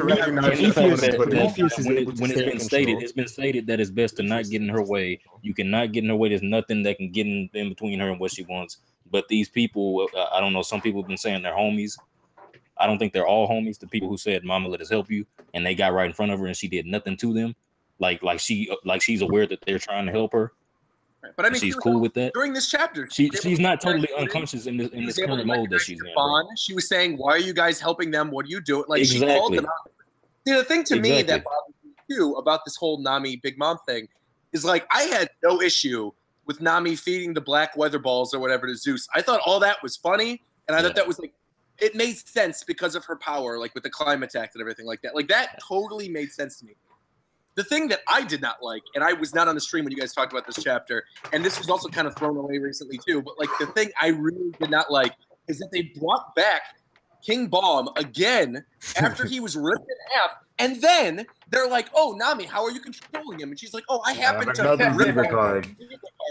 Yeah. What? Like, why didn't you use that throughout the entirety of the middle portion of the arc? If you ripped off a piece of the Viva card, why weren't you using that throughout the wedding, throughout like when you were hanging out with Brule? That makes no sense. That was an asshole. That was the biggest asshole. What would she have controlled with the other half of the Viva card during the middle part, during the ceremony? What would she have controlled? The doors, well, anything. The home, like there's homie things there. She could have easily. Yeah, but not like homie armies. No, but there were like chess piece soldier things there. There were other things walking around. Like she could have easily done something else. Like that still made no sense to me that she just randomly at that. Has it ever been shown that Nami can actually? And all those guys in the seduction woods. All those guys in the seduction woods that people keep calling homies, they were at the wedding too. Right, and they made a point during the chapter where she got the Viva card taken away from her to show that like she is no match for Amand and I think Galette was the other girl she was with, like with the liquid power. Yeah. Like that they literally just took the card away from her and they were like, okay, get away, and they threw her in the cell. And we never saw it ever again. When was it even hinted that she ripped off a piece of it? That makes no sense. I did not like. That I understand. You're Roger. I agree with you that as for ass pulls in this arc, that was one of the biggest, if not the biggest. Not that I've considered everything here, but I do want to say this, which is talking about King Bomb. You guys complain about the pacing of the chapter, and Oda is meticulous about setting everything up. But in this case, he did not set up King Bomb's mysterious return or like surprising return. And if that had been occurred, wouldn't that have just slowed down the pacing that you guys are complaining about? No. If King Balm didn't return, that would mean they ran away less for another. That would be one less chapter. I do want to. There would be no King Balm chapter and him getting annihilated by Prometheus. That would not happen. We'd be down an extra chapter. Yeah. The other thing that I want to say is that I don't think it's important. So even though I do have issues with it, just the same as you, I do think that it was just sort of wow. Okay, this just happened. Out of all the things that you could be complaining about, these two things returning, they don't even seem important at this point in time. So you're kind of left questioning why he did it, but it's I don't understand why you'd be overly mad about something so inconsequential. I'm not overly mad. It's just like as you guys are talking, I'm beginning to dislike the past couple chapters more and more. Like I'm talking about it, and I'm like I really did not like a couple chapters now. Yeah, a lot of it isn't like huge like things. It's like a lot of like small things. Like I don't remember if anyone said this earlier, but like Big Mom not being able to distinguish like Sparrow and actually like control herself, like have control, compared to when we first saw the thing. It was like almost explicitly stated that like she couldn't tell who was her actual son, and that's why she killed him and took his lifespan. Like the only way that could stop, like it was completely different from the first time we saw her. Yeah, maybe it's something like cake vision, maybe. Whereas Sparrow specifically mentioned the cake, and therefore she can like tunnel vision on person who mentioned cake, and then like comprehend them. And then once the Straw Hats had the cake, then I perceive the Straw Hats as my only enemy. I'm just making shit up here, but I don't know. OV, why? I also think it would be really funny if fucking the Straw Hats get to the ship and Big Mom's right behind them, and like they don't have the cake, and then Big Mom just takes Sparrow's lifespan right there because fucking. I really think something like that's gonna happen. I really feel like going back to the Straw Hats being fucked right now, they're in a worse situation than they were at the Tea Party. Because at the Tea Party, at least they had Capone and the Vinsmoke and Sanji, but now they're faced against pretty much the same enemies, minus Opera, I guess. But without those people, I really feel like it almost has to be the case that Big Mom attacks her own family, that they become her enemies as well. Because otherwise, as sort of said before about the uncertainties of the future, I really don't know how they're going to get out of this situation they're about to walk into. But if that occurred in front and then Big Mom behind. Ages ago, though, when the tower exploded and everything fell, right? When Big Mom went into her rage and started chasing, they could have made the family try and hold her off then and there. That would have saved us all of these chapters. We wouldn't have to be doing all of this shit. It's just wasted time. Yeah, but I mean, you don't know where it's going exactly. So, when you're judging something, when you're critiquing something, specifically One Piece, you'd like to know where it's going before you tell that like this shouldn't have happened or this can't have happened. You could go back into the chapters and look at every single detail revealed in these chapters and compare it to where we're at now, and you'll find that almost all of them are significant. That Oda doesn't waste a lot of panels. But right now you're saying that this is one of the only things you could see happening, right? So if that's one of the only things you can see happening, then why wouldn't he have done it before when he could have saved time? It would have still been hype as fuck to see that shit. Instead of getting all of this stuff that's now irritating us, like we're picking apart all of these things that we didn't like. He could have avoided all of that. Don't you think that having Big Mom chase the Straw Hats was a way to set up Pudding coming back into the plot? For what purpose? Yeah, exactly. For the purpose right now. Went to Capone first. Could have done that anyway. We got the Poneglyphs, we got Sanji. So if everybody's in the consensus that they're going to escape unharmed, or they're going to escape and not having to fight, then us having the Poneglyphs in Sanji, which we came here for, then what is the point of Oda dragging all of this out when everybody and their mother was saying when the cake exploded that that was gonna be our perfect chance to escape, and that has not happened? Why are we still here? I do want to bring this up because you bring up another point, which is like the whole thing with Pudding, like. Why was Pudding even needed for any of this? Because I agree with you. Pudding wasn't needed. Sanji could have made this cake on his own. Easily, Sanji could have made, like, Pudding was set up as somebody who can make sweets really well. Okay, that's fine. But, like, it's Sanji. Right? Memory manipulation.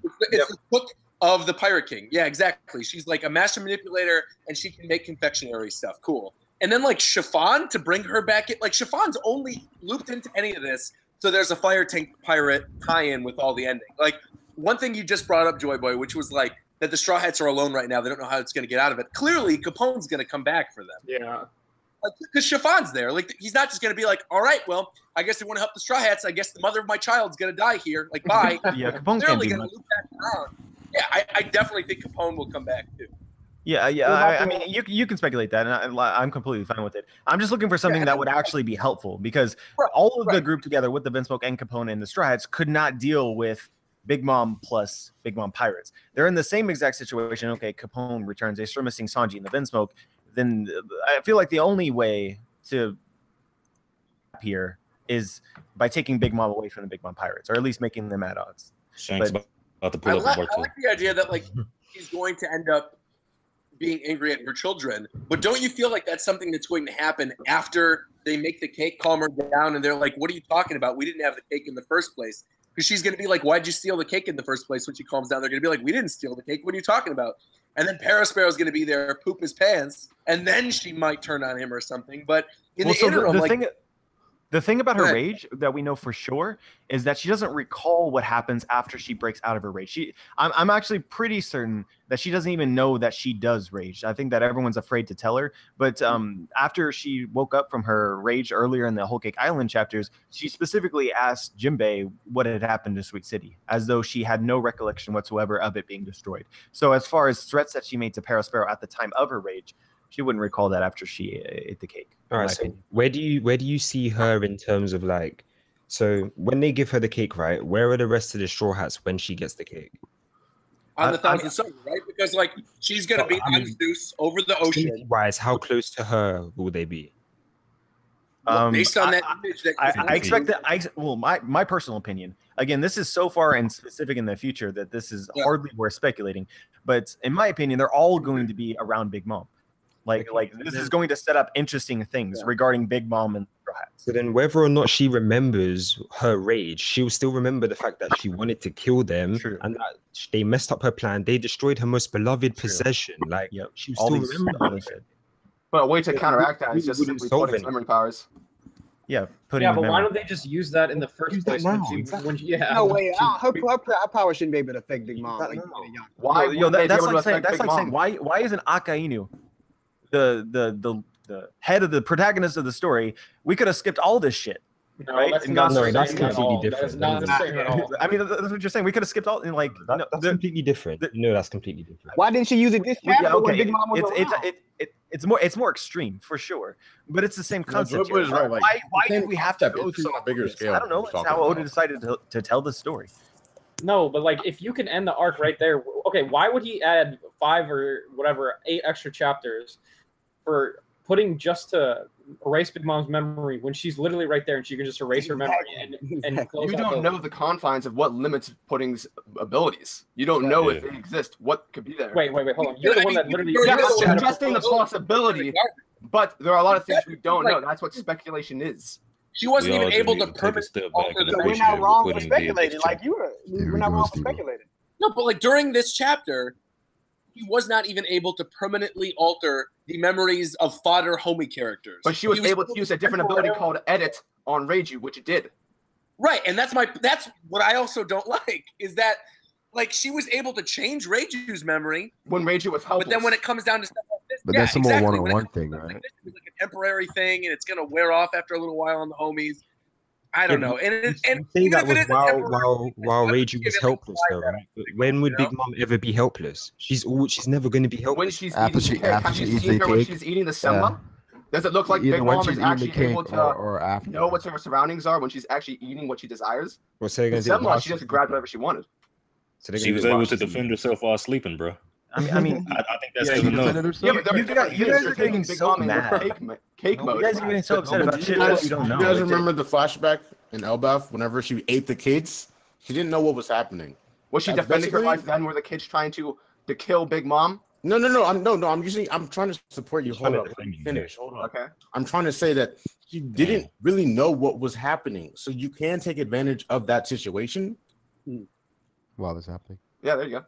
Capone thought he could take advantage of the situation. See how miserably that felt. This dude literally just argued against it and then afterwards say, there you go. No, I thought he was going to argue.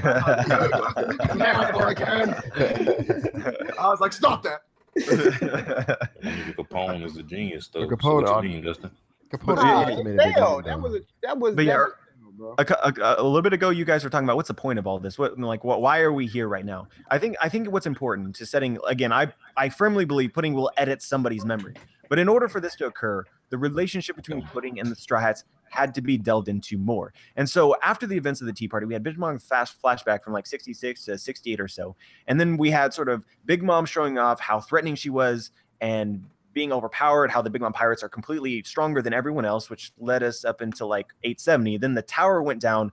And so we're starting at 872 with Oda having the ability to further delve into the relationship between Pudding and the Straw Hats. So it's only been like 2 or 3 chapters at max, and we're finally doing that now. So what's the purpose of what's been happening here? It's been leading up into Pudding being reintroduced in the story and developing a relationship. That's how I see it. You say that we can't be locked into a single idea, that we have to be open to all these possibilities, but you've named every possibility from erasing Big Mom memory, from Sanji baking her a cake. We touched on all these different possibilities of how this arc could end, but the one possibility that you won't touch on is that them fighting and beating the Big Mom pirates to get out of this situation. Well, how would you justify that, Dustin? It's not going to happen. They're not going to beat her. Like, how do you justify that? But you're saying that all these possibilities are open and we shouldn't be locked into an idea. Then you have to be open to that. All right, Justin, I have a question for you. Then, how do you justify when Luffy himself says that he does not want to defeat Big Mom here?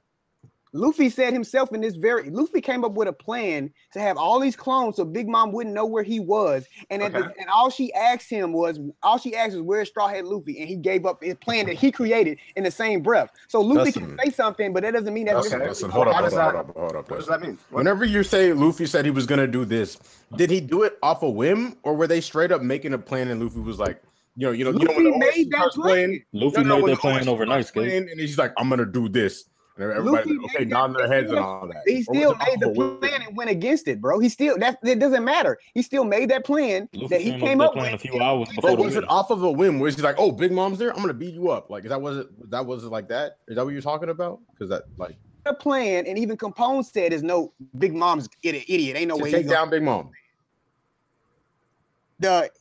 When we first came to Whole Cake Island, when we was coming off Zoe, and they said, "Luffy, this is a stealth mission.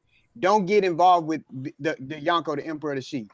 Us knowing how Luffy character is, since we've been reading the story as long as we have, do you really believe that Luffy and stealth go in the same sentence? Did you really believe that this was going to be a stealth operation? That it was I literally just said, like, whenever he's in the heat of the moment, off of a whim, he always does something stupid and blasphemous. He always does it. Everyone can agree, right? And I just showed you an example where he just did something stupid and blasphemous when he came up with the own plan. I know, but I'm trying to differentiate, right? I'm saying, is it off of a whim? Did he say that, or did he say like, oh, like seriously, during the middle of a plan, when the OST starts playing and all that shit starts happening, he's like, yo, I'm gonna do this. And like the ultimate Didn't he come end in goal. and say, I got a cool way to get into the wedding? Remember when he said that? Yeah, I'm talking about taking down Big Mom. I'm not talking about his entrance. I'm not talking about a cool but way. just because he says I'm not here to fight you does not necessarily rule out the possibility that he's gonna have to fight her to get out of the situation. It is. All right, Dustin. Okay, do you agree that Roger and Luffy share tremendous parallels? Yes, I do. Then how do you change the fact that Roger went in there and did the exact same thing Luffy's doing now and then got out? Luffy was going to fight against Shiki when all them ships around him do reckless things. Roger is known to do reckless things. We don't know everything that went in with. Yeah, but directly from the story. It literally came from this arc too. Like it said in this arc. We don't know everything that went into when Roger and Big Mom met. All we know is what Big Mom said, and she didn't even give us that much information about it. So we don't know. She gave us a lot, enough to conclude. No, she didn't give us a lot. She said that she made it not her point of view. Came in and beat the shit out of Big Mom and took her road Poneglyph on the left. Yeah, well, that's basically what we're gonna do. To the fact that Roger finessed. That's all we know. Roger finessed. He finessed. But it's from Big Mom's skewed viewpoint. I don't know about that. You've seen how irrational Big Mom has been. You can't just 100% rely on her interpretation of the situation. Yeah, because she clearly retarded. I can use it and try to make guesstimation. You can, but that doesn't mean it's gonna be right. Just like I can make all we can do is speculate, predict, and do all that. But if you want to say that we can't rule out possibilities, but then you want to rule out a possibility, can you use any other parallels that show that we don't know what Oda's Mom right here then? Exactly. We don't know what Oda's going to do, bro. You just got to wait for Oda to make that final move. Say to me no. I'm asking Dustin, because I know that you can say something is going to happen, something is not going to happen, whenever you want. Like you can use your own judgment and everything. But I'm saying, like, can you show me like parallels, like Roger to Luffy, where it's going to show that Luffy's going to take down Big Mom this arc right now, right here?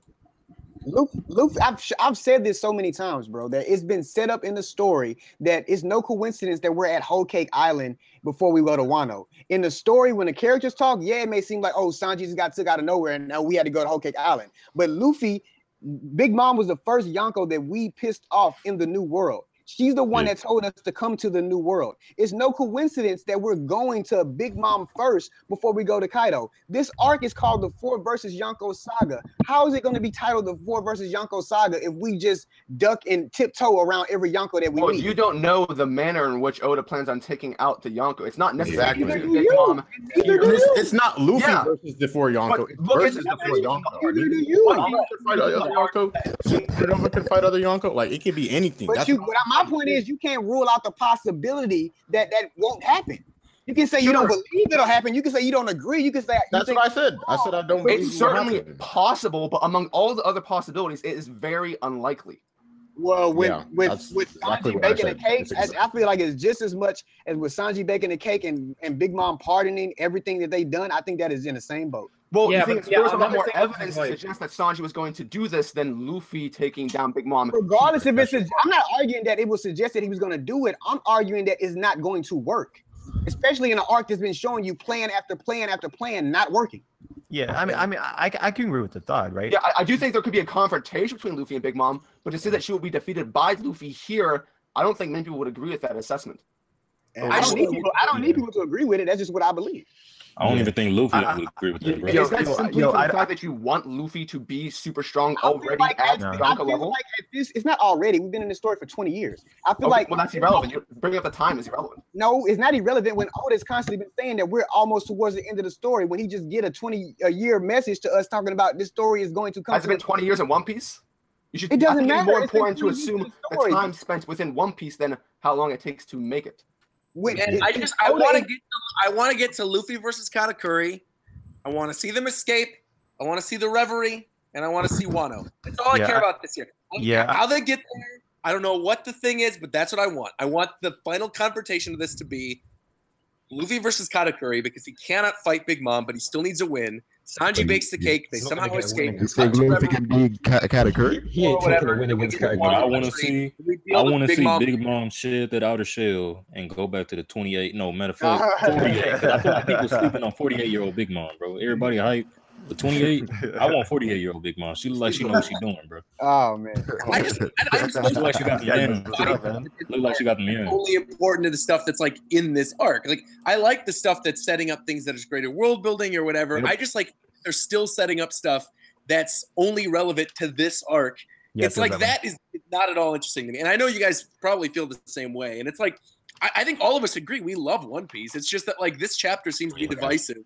Because of exactly what I just brought up, which is that like we know this arc is going to end sometime soon. We don't know how it's going to end, and some of us have various degrees in our faith with Oda. That's it. That's like maybe everyone's just cranky. Here's the fact. Here's the fact of the last chapter of One Piece. Oda specifically gave us the impression that this arc will be resolved by Sanji making the cake, Big Mom eating that cake, and then Big Mom forgiving the Straw Hats. That's in and of itself, the expectation Oda himself is giving us is dissatisfying us. Straight up, that's how it is. And the other things that happen in this arc with Brook and Chopper, even Big Mom sort of dragging out a little bit. This chapter, the more that you think about it, the more that you realize probably that it's not the best chapter of One Piece that we've gotten. It's one of probably the worst in Whole Cake Island. Based on just at face value. But I think you take it a little bit too far. Some of you are taking it too far. But, I mean, yeah, this chapter wasn't that great. I don't think it's time to write yet. Say it. They're ODing on it, right? Boy, here's the one thing how can you say that we're taking it too far, though? That's our opinion. You got yours, we got ours. You can't really tell us we're taking it too far. But I want to say one thing, because I think this brings up a really interesting point within the community. Ovi, you do realize Dustin gave it a 0 out of 10. Yeah. Yeah, that's his opinions, but he literally gave it a 0. That's Dustin's opinion, bro. Is it impossible to believe that somebody hates this so much, bro? That's so impossible for y'all to believe that somebody hates it. 0.5 out of 10, I'm like, whatever. But he literally just said 0. There's no numerical value. Dustin is somebody in the world who does not like what's happening in the Dustin's story. entitled to his own opinion, but like Dustin legit 0 out of 10. Like it's a blank page you just read and you're like, what is this? Bro, the chapter was not enjoyable. From what I mean, that's fair. That's totally fair. That's fine. If you don't think it's enjoyable. I'm not saying the arc is 0 out of 10. Just this particular chapter. Wait. All right. If you did say the arc was a 0 out of 10, kudos to you. You all know 0 out of 10. Wait 1 second. All of you. Wait. You're feeling the hurt. All right, listen. Right now, there is a greater issue within the One Piece YouTube community, and that is this idea that every single chapter needs to be at lowest average and at best 5 out of 5. Legend and Mac, I think that is, we're talking about you. You're slow to have a lot of reviewers of a lot of different I'm gone. or whatever. But recently, I have noticed this is like really hit a spike where I totally think it's valid for you to like the chapter or dislike the chapter. But what I don't think is valid is for somebody to say, "Oh, I come to this channel just to watch reviews for positive chapters." It's like, bro, if that's what you're on YouTube for, on a video that's titled review, then you are not on YouTube for watching reviews. You're on YouTube. Oh my God, OMFG, new characters fighting new characters. Isn't this crazy, you guys? Every single week. Yeah, people throw and that's like, admittedly, while that gets a lot of views, at the end of the day, you still need to look at this from a critical eye. And even people like Joy Boy, even like people who have also really liked this, not really liked, but people who at least enjoyed the chapter more than other people, we're all at least having this conversation where we can acknowledge that there are issues with it. Yeah. And that, you know, it could be an average chapter, it could be a bad chapter, it could be a good chapter. But at the end of the day, no One Piece chapter should be above criticism. And that's like, I don't know why the One Piece community is. I mean, it's not just One Piece. It's the Naruto. It's the Bleach. The whole anime community. I think it's because a good 90% of the anime community are sheltered. This is their life. They wait for this once a week, and then they finally end up seeing the chapter, and it's not what they want. So they have to hype it up in their heads, like, "Oh my God, it was amazing. This made my week. Oh my God!" Because if it doesn't, then what? They kill themselves. Exactly. Like, that's pretty much. I have to ask Dustin again. Damn. What is your legit rating of the chapter? Is it actually a 0 out of 10? Bro, I did not. First of all, that's to what be I'm clear, saying, I don't even like rating chapters. So when people ask you to rate a chapter, I rate it, and then when you give the rating, they want to. Oh, well, it's not the rating that I wanted you to give. So it's no. I'm asking legitimately. I'm not going to question it. I did not. I'm gonna give a rating for your rating. This chapter was not enjoyable. It's just not enjoyable. I mean, I guess when I hear somebody say 0 out of 10, I'm just like, why you say 0 out of 10? So nothing in this chapter. 0 out of 10. I'm saying why. I did not enjoy it. Bro, you're a YouTuber. How could you say, why would somebody say 0 out of 10? What do you think the view? No, you just want an explanation. Of course. Let's say you go on Yelp, right? And you just give me he calling you out, bro. And you just give him 1 star. I like Dustin. I'm Dustin, saying he calling this, you out, bro. Like, of course, you're gonna go. If you really didn't like something and you passionately have a reason to not like something, that's cool. Then just like say you hated it, 0 out of 10, whatever. We can disagree with you, but at the end of the day, like you can say that, you'll get views. People will agree with you and disagree with you, whatever. But I just think the issue of giving a chapter a low score shouldn't be the issue. The issue should be having to give a chapter a positive score every week. That is absolutely exactly.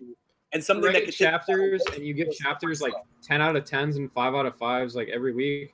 Like I feel like you shouldn't even be rating chapters, right? Because if you're gonna give a chapter a 5 out of 5, like you're putting that chapter on the same tier as like I don't know the Kaido reveal chapter that had everyone like fucking blowing their minds. Like I give your explanation a 6.3 out of 10. All right. Yeah, I don't even rate chapters. I just say whether like how much I enjoyed it with words. Yeah. It's like I'm not gonna say, oh, I didn't like this chapter, but if I do a live reaction and I say I hated it, I'm gonna say I like it better because I don't want to lose any subs. I'm not gonna do that. Yeah.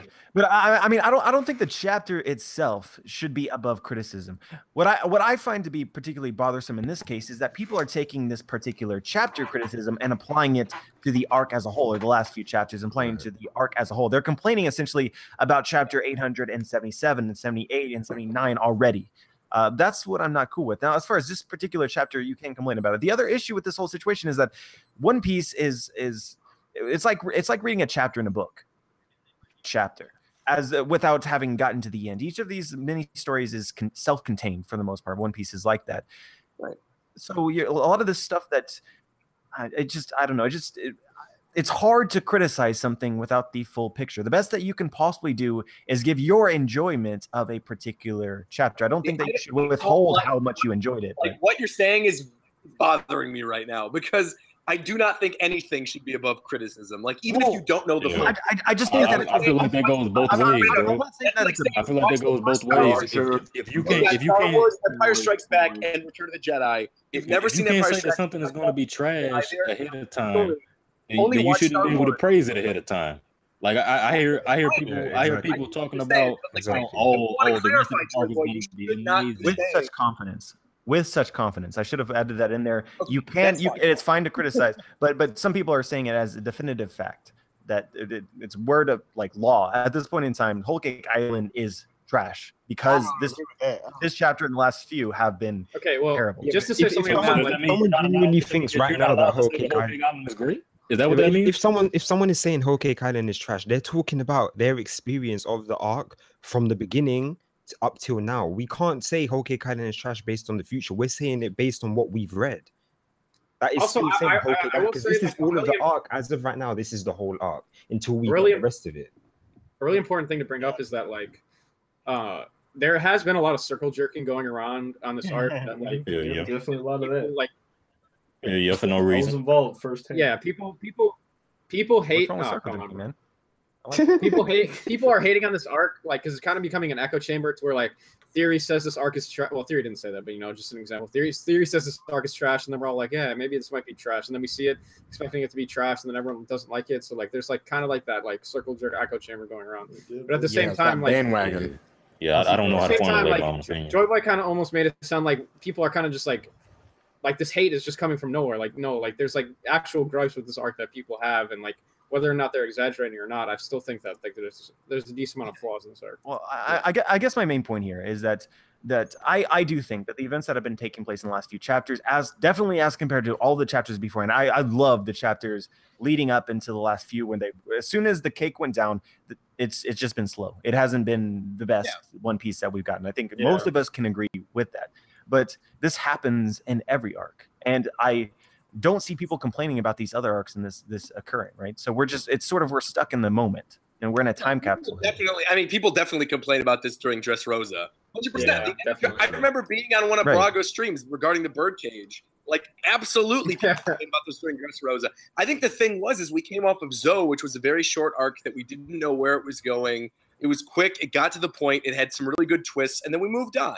And it's like, this is just an issue Oda has as a storyteller, is when he is given a short, concise arc, whether it's something like Marineford or Impel Down or Zoe, able to very quickly get out a really interesting story. And it's when he's given these arcs that are like 2-3 year long arcs where he's trying to wrap up all these different ideas into one story arc where things get muddled.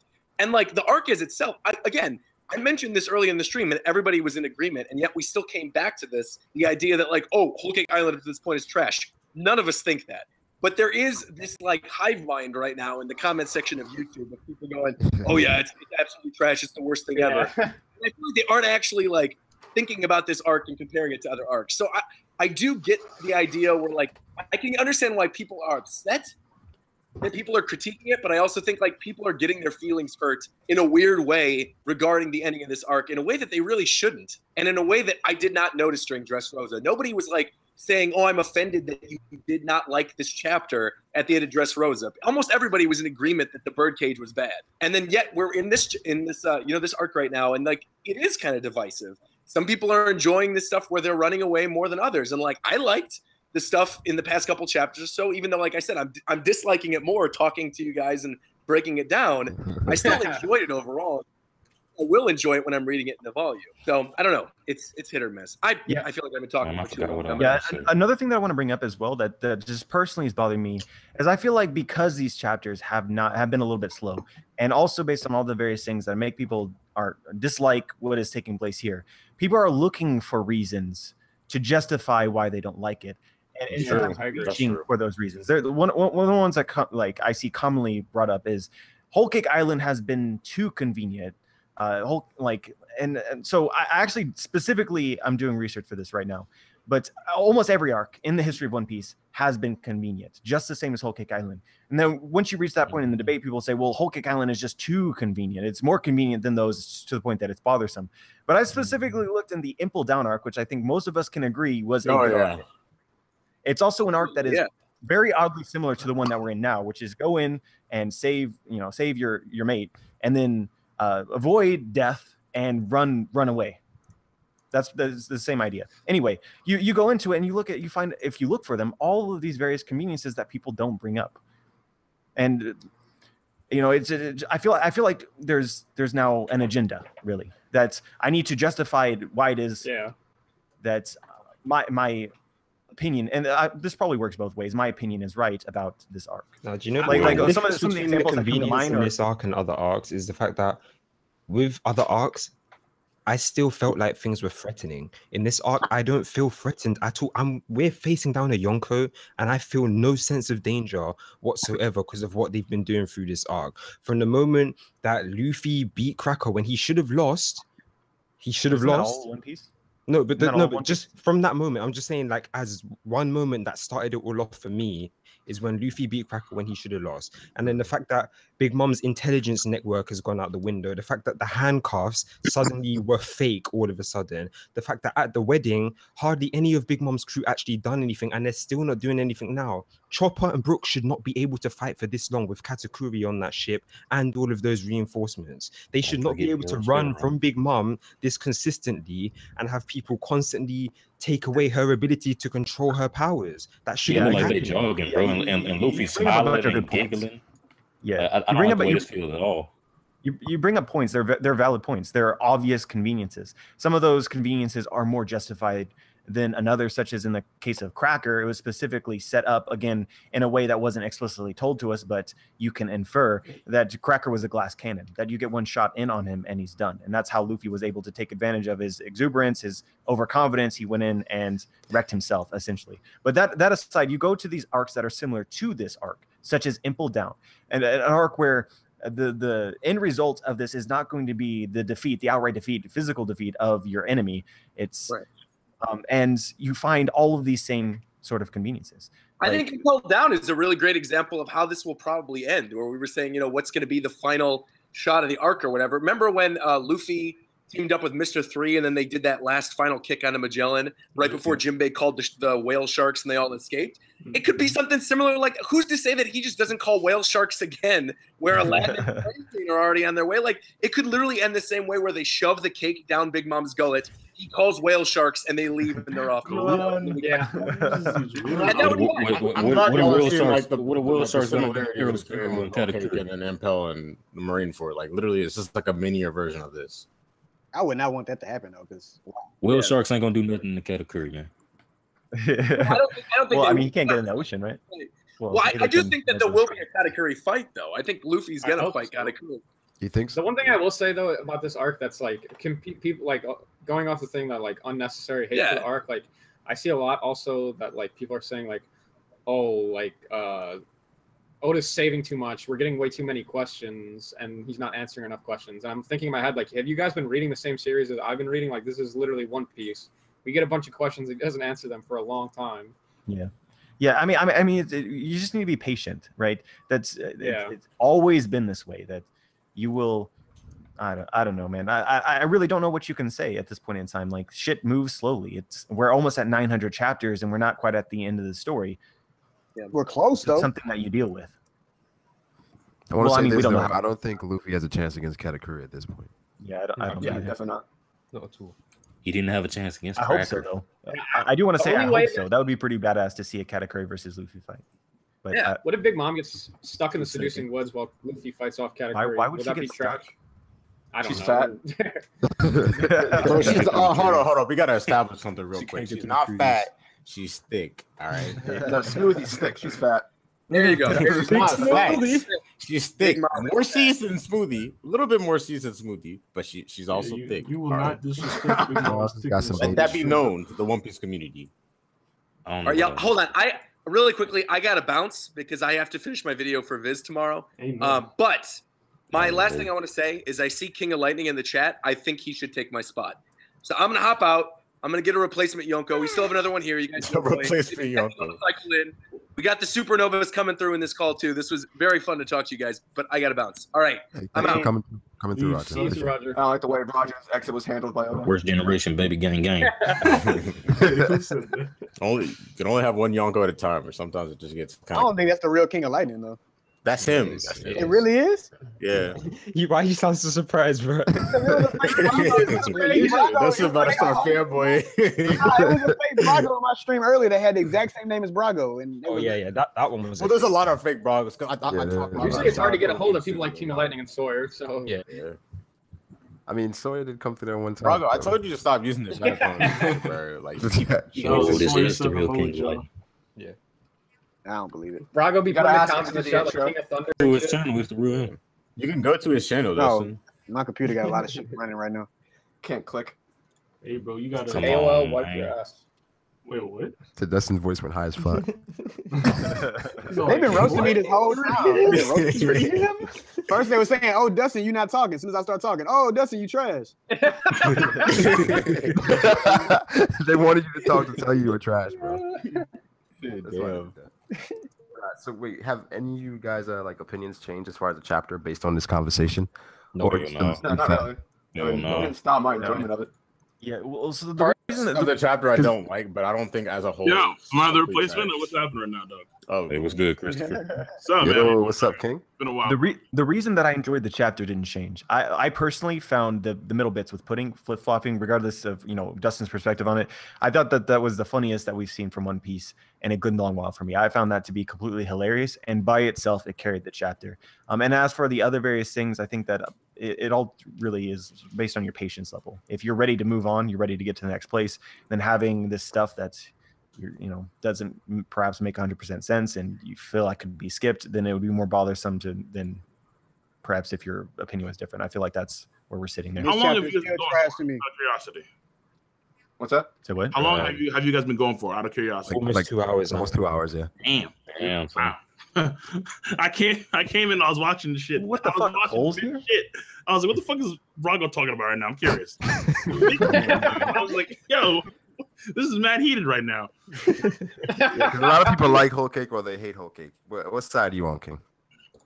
I think it's honestly mediocre. Like it's better than I would say Thriller Bark, because I know a lot of folks are compared it to Thriller Bark, but also I think folks forget that this is an escape arc. Like it's literally get the fuck in, get the fuck out. I've been saying that all stream, yo. I've been saying that all stream. Yeah, so we're saying that all arc though, but that doesn't change the fact that it's mediocre. Like when it comes to certain standoffs, when it comes to certain expectations of Yonko, captains, of certain senses of danger, that's going to be severely mitigated because it's in and out.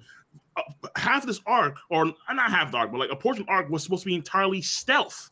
Yeah. I mean, just try and creep in there, try and get Sanji, but they failed at that.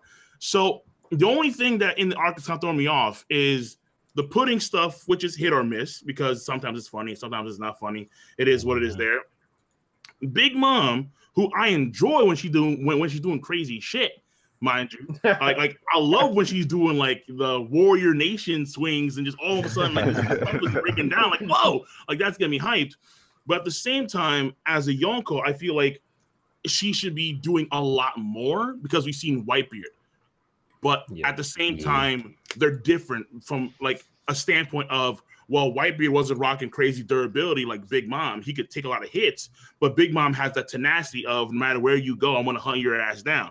So that can, be hit or miss because when we see Whitebeard, like Whitebeard is doing awe-inspiring shit where Big Mom is more so like the slow creeping fear, kind of like Terminator type of thing where like she's hunting you down no matter where you go, no matter what you do.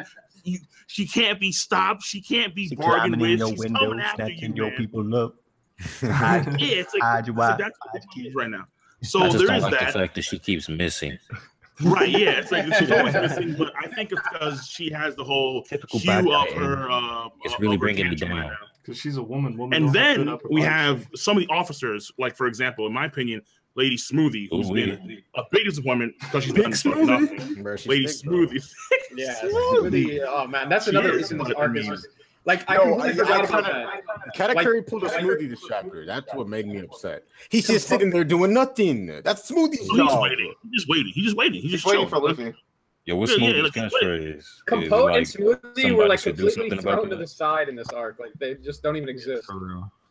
Well, for me, my perception of the arc changed because I don't really view it as a fighting arc. Yeah, so I understand. that changes a lot whenever you think about Whitebeard, whereas in Marineford, he was designed to die. Yo, Driz, I 100% agree with you because Yeah, I've been trying to preach that entire arc. This is a detour arc. Get in, get Sanji, But just because get you out. view it- here's the you thing, view it that bro. way does not mean Bro, that's you not can what say it that is. all you want. Look at what happened in the arc. Exactly. We got confrontation after confrontation. You Yeah, can't but keep you've had saying confrontation. it's not an arc that's meant to have fights in it if we have I'm not saying fights in the arc. Yeah, Yeah, but but this is how I justify it. To be fair, Right. we're talking about confrontations with people that are vastly superior in power on average.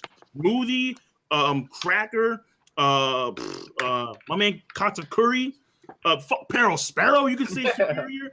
Goddamn Big Mom, obviously. We're talking about cats that are vastly superior in every way, shape, and form.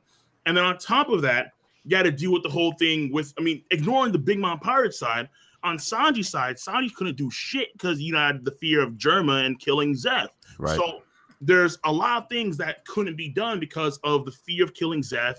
And then, okay, well, now we can do some shit. Actually, no, we're way more powerful than you. So you have no choice but to run. That's why when they were in Capone, they had no choice but to stay in Capone. Because when they were in Capone, they had no choice. If they went out there and tried to fight Big Mom, we saw the result. Big Mom, base form, armor hockey, she's countering Luffy Gear 4 punches. What the fuck can he do but run? He has here's my question to that though. Like, if it's so clear that they're so far ahead of them, right, in terms of strength and everything, and that we clearly can't fight this situation, why does Oda keep putting them in situations where there's nothing to do but fight? Wait. I got this. Basically to emphasize that. I got this. I bet you don't. So what was the point? What was the point of the Amazon Lily and Impel Down arcs?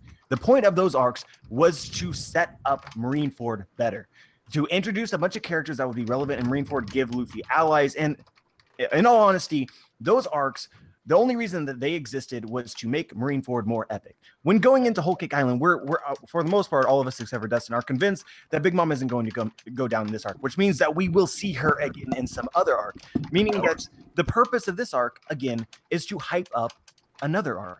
Introduce us to the Big Mom pirates here. Get things such as, delve into Sanji's past, get the poneglyphs, and then when you get into the next arc that will feature her, whether that be Elbaf or Fishman Island or Wano, whatever it might be, you don't have to focus on delivering or describing them at all, because you've already done that, and you can focus on whatever other entities or groups are in that island to improve the pace of that. That's like us fighting Crocodile. We realize he's too strong for us, so we decide to escape and run. We go on 2 other adventures, and then we come back and fight Crocodile and beat him. It doesn't happen. What? No, but here's my response to that though. Like, once we do come back to Big Mom, right, and we actually have to fight her this time, what is to stop us from saying, oh, why doesn't Nami just do that thing again where she nerfs Zeus? Oh, hey, why doesn't Jinbei just do this thing again while she nerfs Prometheus? Oh, hey, why doesn't Brooke just like casually damage her people who have never been damaged before again? Like, they've put us in situations where we can't escape, and then they've magically thought of ways for us to escape them, which then doesn't make sense for the rest of the story if we then have to come back and fight these people seriously later on. That's what I mean, you could say the same thing about Marineford and Luffy escaping the admirals. Yeah, and that was stupid. I don't like Marineford either for that. Just bring a bunch of water the next time you fight the Big Mom. Well, that can also change depending on, we also know that they aren't coming back to Whole Cake Island, so like you could argue the entire purpose was to get the poneglyphs. It depends on where you think Big Mom is actually going to be defeated and where Oda plans on using that to drive the plot. Because I think a lot of people either guess, Fishman Island, Wano, or Elbaf, and the plot can be I agree changes to an extent about what you guys are saying about how, like, oh yeah, he's gonna show us this the Yonko, the commanders, all that. But I think it was basically a way of Oda be like, yo, this is a Yonko, this is the commanders, this is what they're capable of. Now we're gonna go to Wano.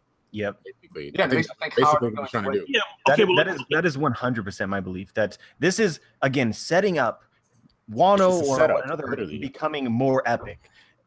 Not okay, but also but like consider this as well.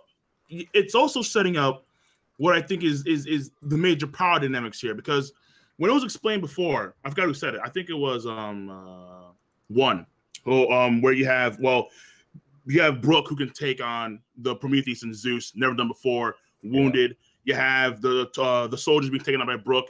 You have Jinbei coming in there fighting against Prometheus. You have Nami leading Zeus.